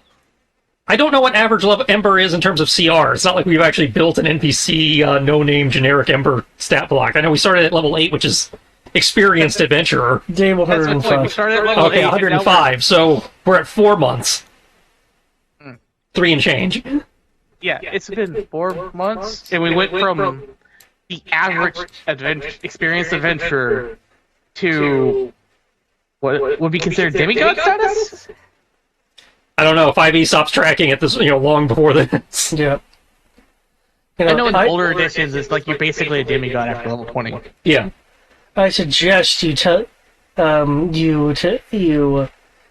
me this plea next time you see me.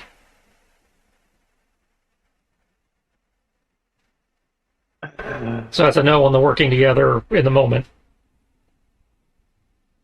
And you don't even understand why. No, I totally understand why. You don't want to, see me. You don't want to work with me. I can appreciate that.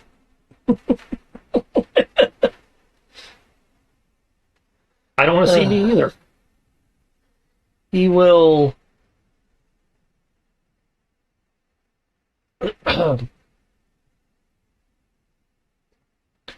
He will.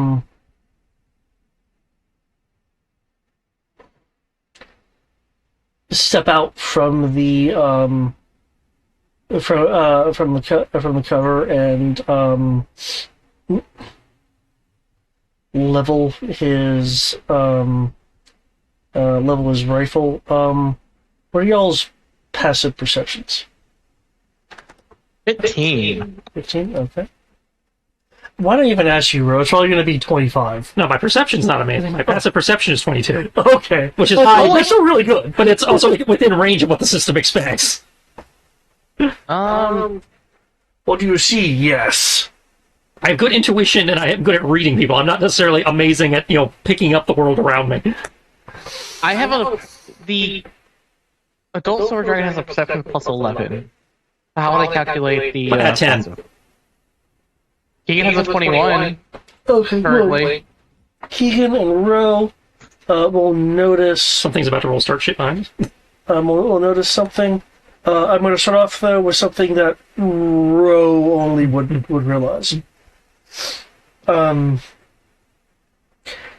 rifle he is using is not the same grade of rifle you saw him with previously. It is a lesser grade of rifle. So he's downgraded his equipment? If I'm interpreting what I'm saying correctly? Yes. He's downgraded his equipment. You also notice that what he's wearing is not as survivalist as he usually wore. The both of you do notice that, unlike what the Pyrefly said, Willow Thrush is not wearing a amulet at all. So there's two of him? Well, if this is another plant duplicate, it's a lot more interactive than the first one was. And it's capable of shooting people. Is he leveling his gun at us? Is it something behind us? It's something in your direction. Well, that's what I mean. It's like it's angled. It's more at you. Okay, so you're actually just pointing gun at me, not like something behind, in theory, behind me. Right.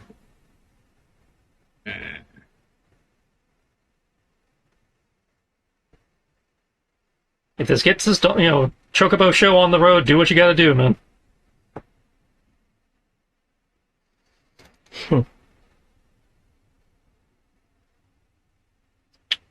That moon's on a clock, and we don't have time to be, debating it, so.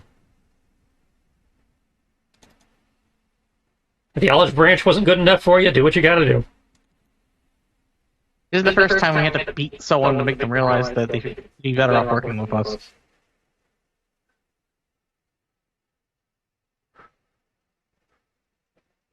You communicate sincerity with that rifle, I'll communicate my sincerity with my blade, and we'll see where we end up. Either way, you have some, people to answer to for shooting that kid. Which I will make you answer for. Don't It's worry. like if they have questions, not, I'm not here to argue justice. And That's a big fireball. No. Yep. Okay. He quickly shifts the weapon up, firing. The bullet goes, upwards at the angle, and then bursts, duplicating and magnifying the volley of fire down into this area. Is it actually an AC attack? It is a dexterity saving throw. Yes. Oh. I thought so. Because I think it's an AoE. That's not going to be an AC. I was thinking the like how G.I. Joe does it. Well, G.I. Joe doesn't have dex saves. Yeah, that's true. G.I. Joe doesn't have saves at all. This also encompasses a height of up to 20 feet, so you're considering where he's centering it. You guys are in the effect as well.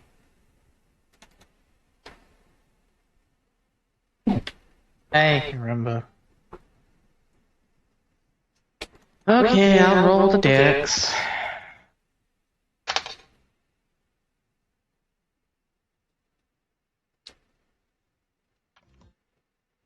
Yes. Roll back down.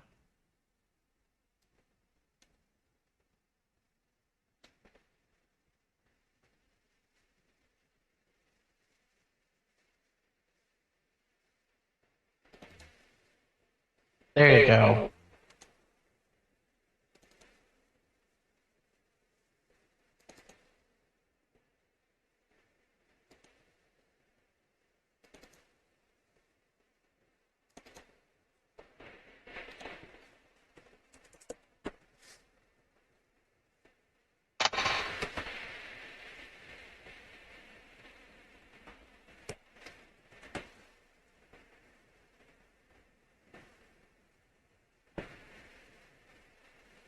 Gonna make me change my plans for him. Okay, and this is halved for everyone except Mitt. Cool, I take note. The 27? Yeah. Okay, sorry. Hey, he evened out my hit points. Zasha doesn't take anything.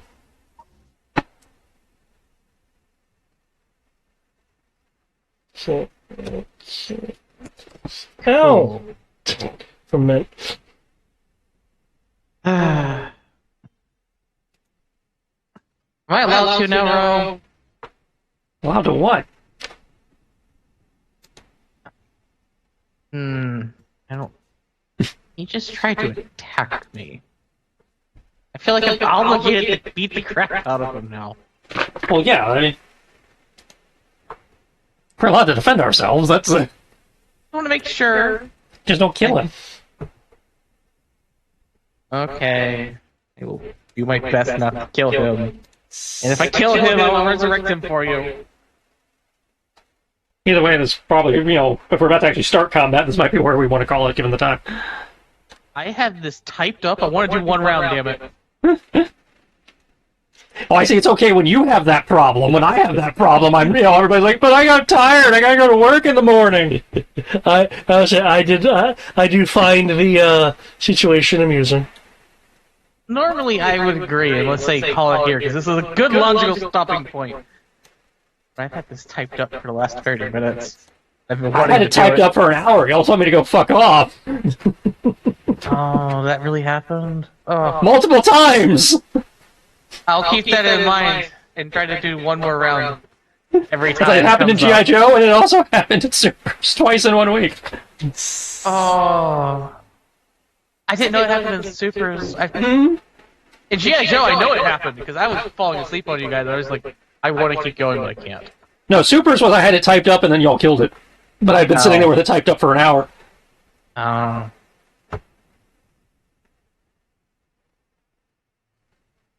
So, this is going to be funny.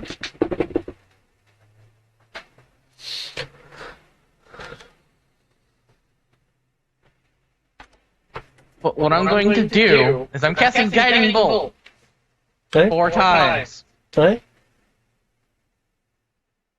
I'm also going to cast, as my bonus action... Ah, crap, what was it going to be again? I was going to cast Guiding... not Guiding Bolt. That Bless is action, so that wasn't it. He's 50 feet away, so that wasn't going to be it either.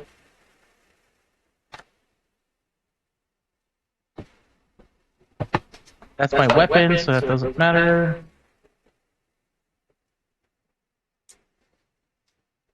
I'm going to cast Sanctuary on Mint. Oh. Okay. And advise her of this fact, so she doesn't try just immediately doing something to attack him with that. So I pre-rolled this. The last one actually became a critical. Assuming that these all hit.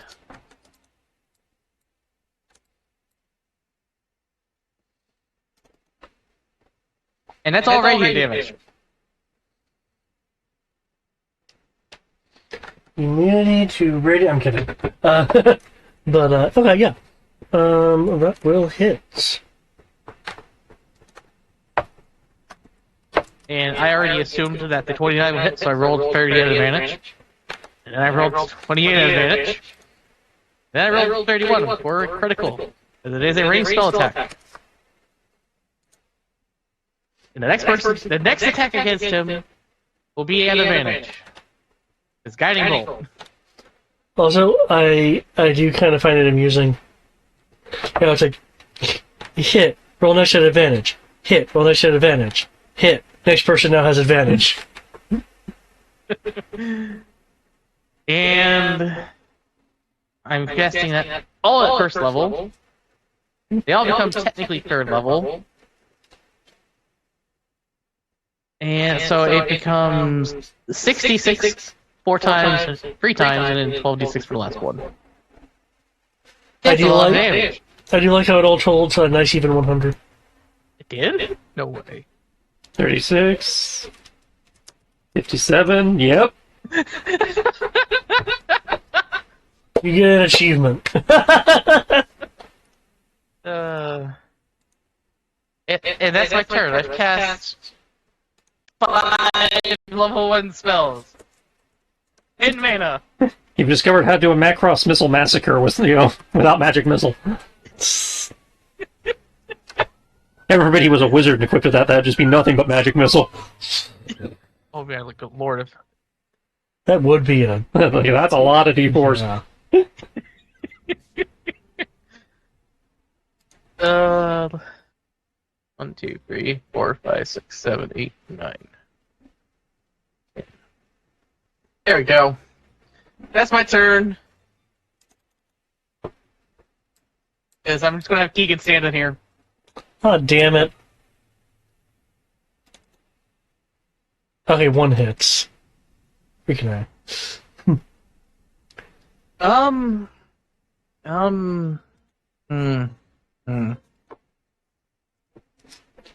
all that is... Ah! Hey, whoever shot this bolt? Which one? I think he's talking about the hand crossbow. The light was more threatening. Oh, yes, I imagine a first level spell is more dangerous than a martial weapon. That is the complaint marshals have had since 3rd edition. That's fair point. I just realized that I just cast that at technically 3rd level, and it did more damage than... And that wasn't a sneak attack, so it only did 5 damage? Hand crossbow, 1d6 plus dex, yeah. Oh. Martial weapons without magical enhancement don't do a lot of damage. That's why you get the extra attacks. It's supposed to balance it out. It really doesn't, but it's supposed to.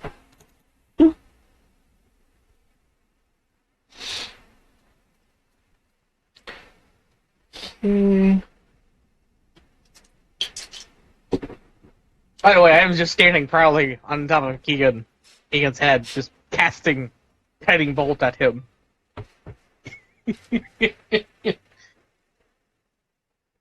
Okay, is your AC in?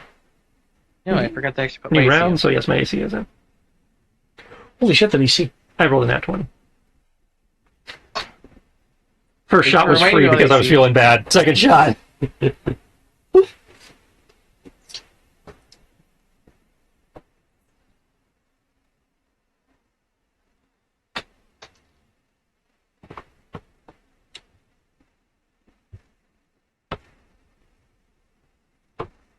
14 plus is I had this written down earlier, but I accidentally deleted it. Okay. This first shot's going to be towards Armoros. The other two shots are going to be towards Ron. Emphasis on the towards. Holy shit! Let's see. AC. Die goes the attacker! I see a +2 next to your 32 though. All right, because of haste, yeah. So almost. However, that does say damn. he actually can't hit me. Yes, roll an 18, but he can't hit me. He's just leveling the rifle. I'll hold my reaction. But yeah, I have a 37. Yeah. Just had to one up me. Well, you can do shenanigans like deflection and absorb elements. I am literally a walking tank. That's my shtick.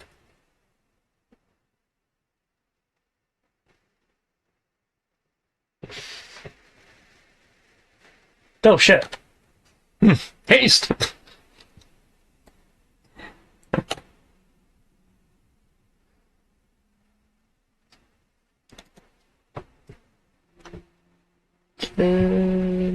Oh dear lord. Ha! 5! Suck it! Why do you roll wisdom? Oh, it was inside. Yeah. Oh, we know what his bad score is. I'm not sure why it's wisdom. He's a druid. You'd think that'd be his good one. I know. That's why I'm Clearly, he's not an confused. optimized build, which is cool. Oh, I need to do some con rolls. Feel bad for critting that third one now, but Con save. Con save. You need a third one. Con save. feel really bad now. How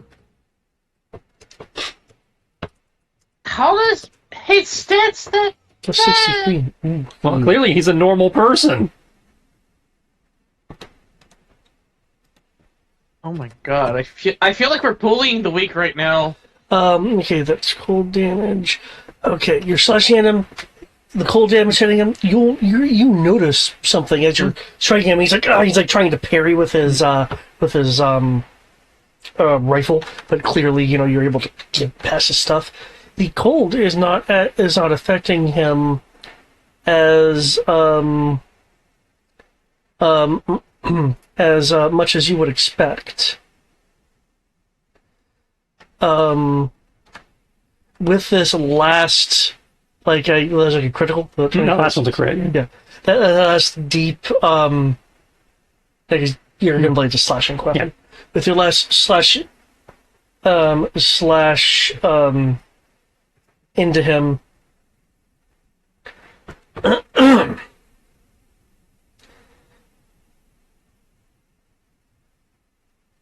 You'll see that that he is a lot Plantier? greener Yeah. than you would expect. As a matter of fact, from the gashes you were cutting into him, from inside of the wound, a vine tries to wrap around your blade, but when you do your follow through it, it breaks apart. Do you get it now, Magus? This entire time I was talking in the present tense about getting to my goal. Oh no.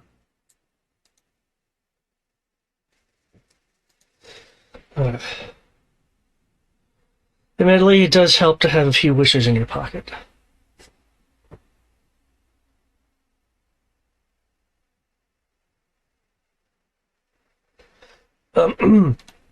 With that, and it being the end of the cycle, thank you. It being the end of the round, there will be a loud, thunderous noise from the from closer to the interior of the city. You actually see a flash of light as a lightning bolt descends from the sky, and large vines come from some source beneath the buildings, attempting to wrap around this as soon as it wants to pop up. And it was like far in the distance. I have a feeling that that's who our buddy is now. I hope not, because that'd be a third one, another one I get to add to the list. That's a fair point. That would be really tragic. Oh, what, the list of villains you can't deal with? Oh, people I've fucked over. Yeah. That rising, gonna. Again, humor, that's like closer to the inner of the city. Yeah, but Dingus is obviously not here. He's that one went down. Yeah. Grabs Kaze off his shoulder, chucks her up into the air, where she does a flip, and lands on his back. As she does so, her body shrinks and her ears extend into a pair of giant wings. Still shaped like still look like the ears. They're just big and wing-like now. So we can take off. I'm casting fly so we can get over to the... Oh, wow! Okay. Oh! I didn't know that you could use Kaze to do that, but... I'm casting a third level fly spell, but like how I described when I cast Find Vehicle as her turning into the vehicle, I'm describing the fly spell as my familiar turning into a pair of wings. Okay. That's actually kind of cool. It's like they're clearly just they're clearly just the giant rabbit ears, but he's using them like Kame and Thomas's wings. Yeah. Yes, as soon as I start seeing you fly off, I'm gonna start following you into the... Well, I mean, you saw the giant fuck-off thing. I don't think I have to explain. Yeah! I'm gonna keep right behind you. I was kind of saving that one for when one or two of the angels were present just so I could fuck with them with it, but now's the time to fly. Yeah. This also explains why it might be a bit more squishy or less powerful than... Yeah, clearly that was like the druid equivalent, which I know is not a thing, but could be a thing if the GM wanted it to be the druid equivalent of was it simulacrum? Yeah. Where you make the snow clone of yourself that's half as strong as you are. Yeah. Mm-hmm. In this case, it was plants. Yeah, it's like, I felt, given the druidic nature, a variant spell like that would make sense. Yeah, like I said, I have no problem with it. Normally it's not on their spell list, but that's clearly what that was supposed to be. Yeah. Although, I feel much better knowing that, because I felt like, oh dear lord, I did 100 points of damage to him. For 10 mana! I have unlocked cost efficiency, guys. Yeah, clearly I'm trying to set up the thinky villain that's like, I'm already at where I need to be, haha. So clearly something flying is probably interfering with that. Yeah.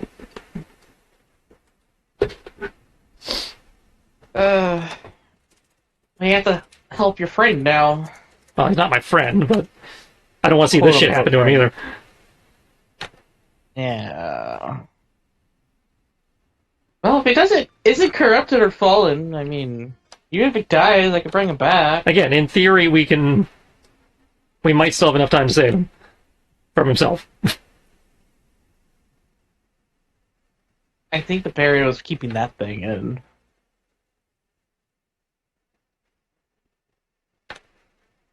I really do. Well, if that is the case, then Upside beating the shit out of it should, massively jumpstart the purification of the area. Not like the giant world trained the other gigantic creature we killed wouldn't have done that already. We're gonna put 2 world trees here, aren't we? Well, if I put a tree in him, he dies. Well, actually, well, he's very likely to die. The spell doesn't actually say you die; it just says you take a ridiculous amount of damage. But Well, that's what I mean. It's like What kind of level shit is this where a tree comes out of him and he's like, oh! I'm like, ow! No, I'm not talking about the person. I'm talking about the giant fuck off thing that's trying to kill him. No, that burst out. We don't know if that is him or whether he summoned that or whether he's riding it. I think it came out. What I think is that was in the barrier. He broke the barrier. Well, yeah, that much is clear. The question is, did he break the barrier now with that? He's riding it or controlling it, or has he get transformed into it? No, I think it's attacking him because he got released. We'll find out when we get there next, in 2 weeks. Yep.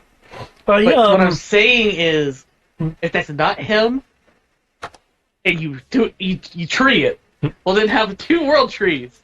Well, this is supposed to be a forest, so having multiple giant trees is not a bad thing. It's not, but it's funny because you consider it's 2 fuck What up was it? world Proportional to the creature? I believe that was our ruling. It doesn't. I don't think it explicitly says that, but I believe that's how we were ruling it.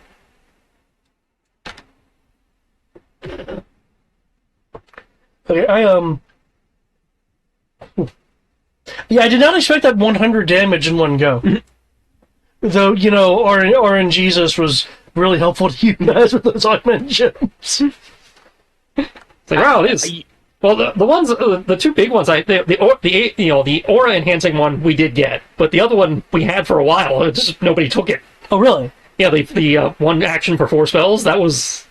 Oh, it's been sitting there for a while? That's been sitting there for a while, and I recall mentioning it before. People were like, maybe.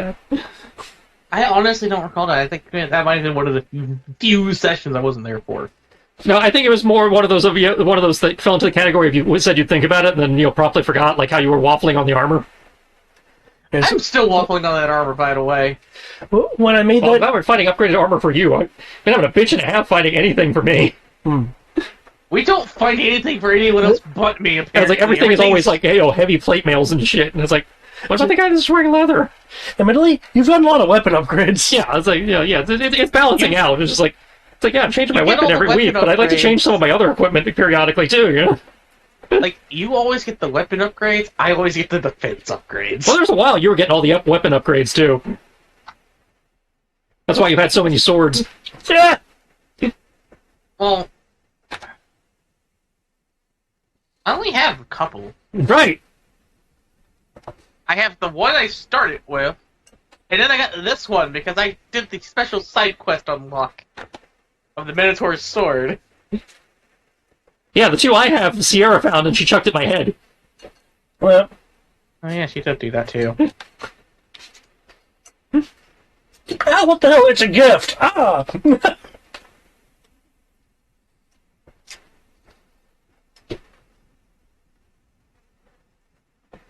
But yeah, I have...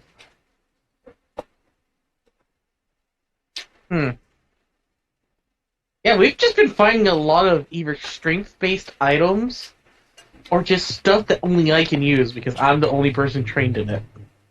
Yeah, it's like...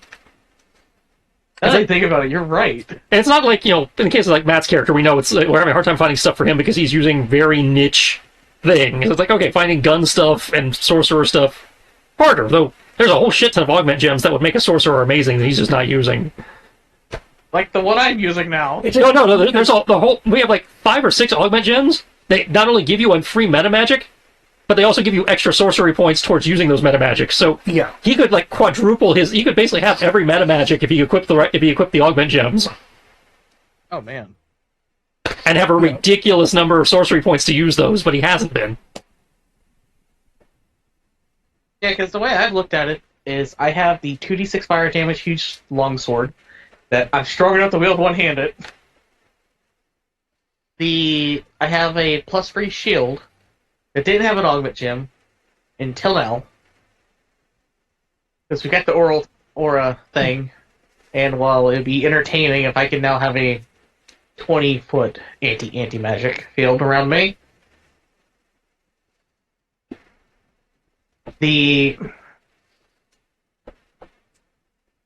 I changed out the lightning resistance that the Genji armor originally had. I dropped it. I get more than I break. That's right, you do. I need one more kill if we're gonna get me to max. Maybe that flying there's thing will be it. Well, ideally, There's I'd want the max before the flying thing, so I could use the max on the flying thing. But No, I'm talking about the vines. You can technically kill the vine plant creature thing here. I'm pretty sure that's just a trap. I don't think that's a creature. Mm. No, that was a trap. Yeah, Dang. Yeah, it was a thorny entanglement. yeah. At which point, would have been shot at. Yeah. Because his alignment does not preclude dickish moves. Mhm.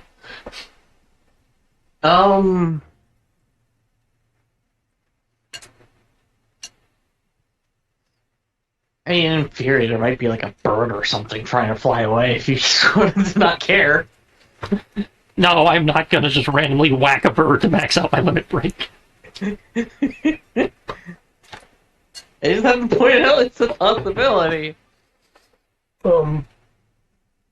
It's funny. I tend this to be more of like a more of kind of a semi-boss fight than it turned out to be, which is fine given how it ended. So.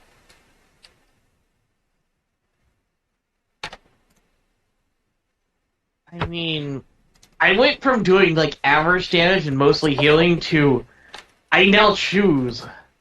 I could do a lot of damage or I could do a lot of healing. And by a lot of damage doesn't cost a lot of mana.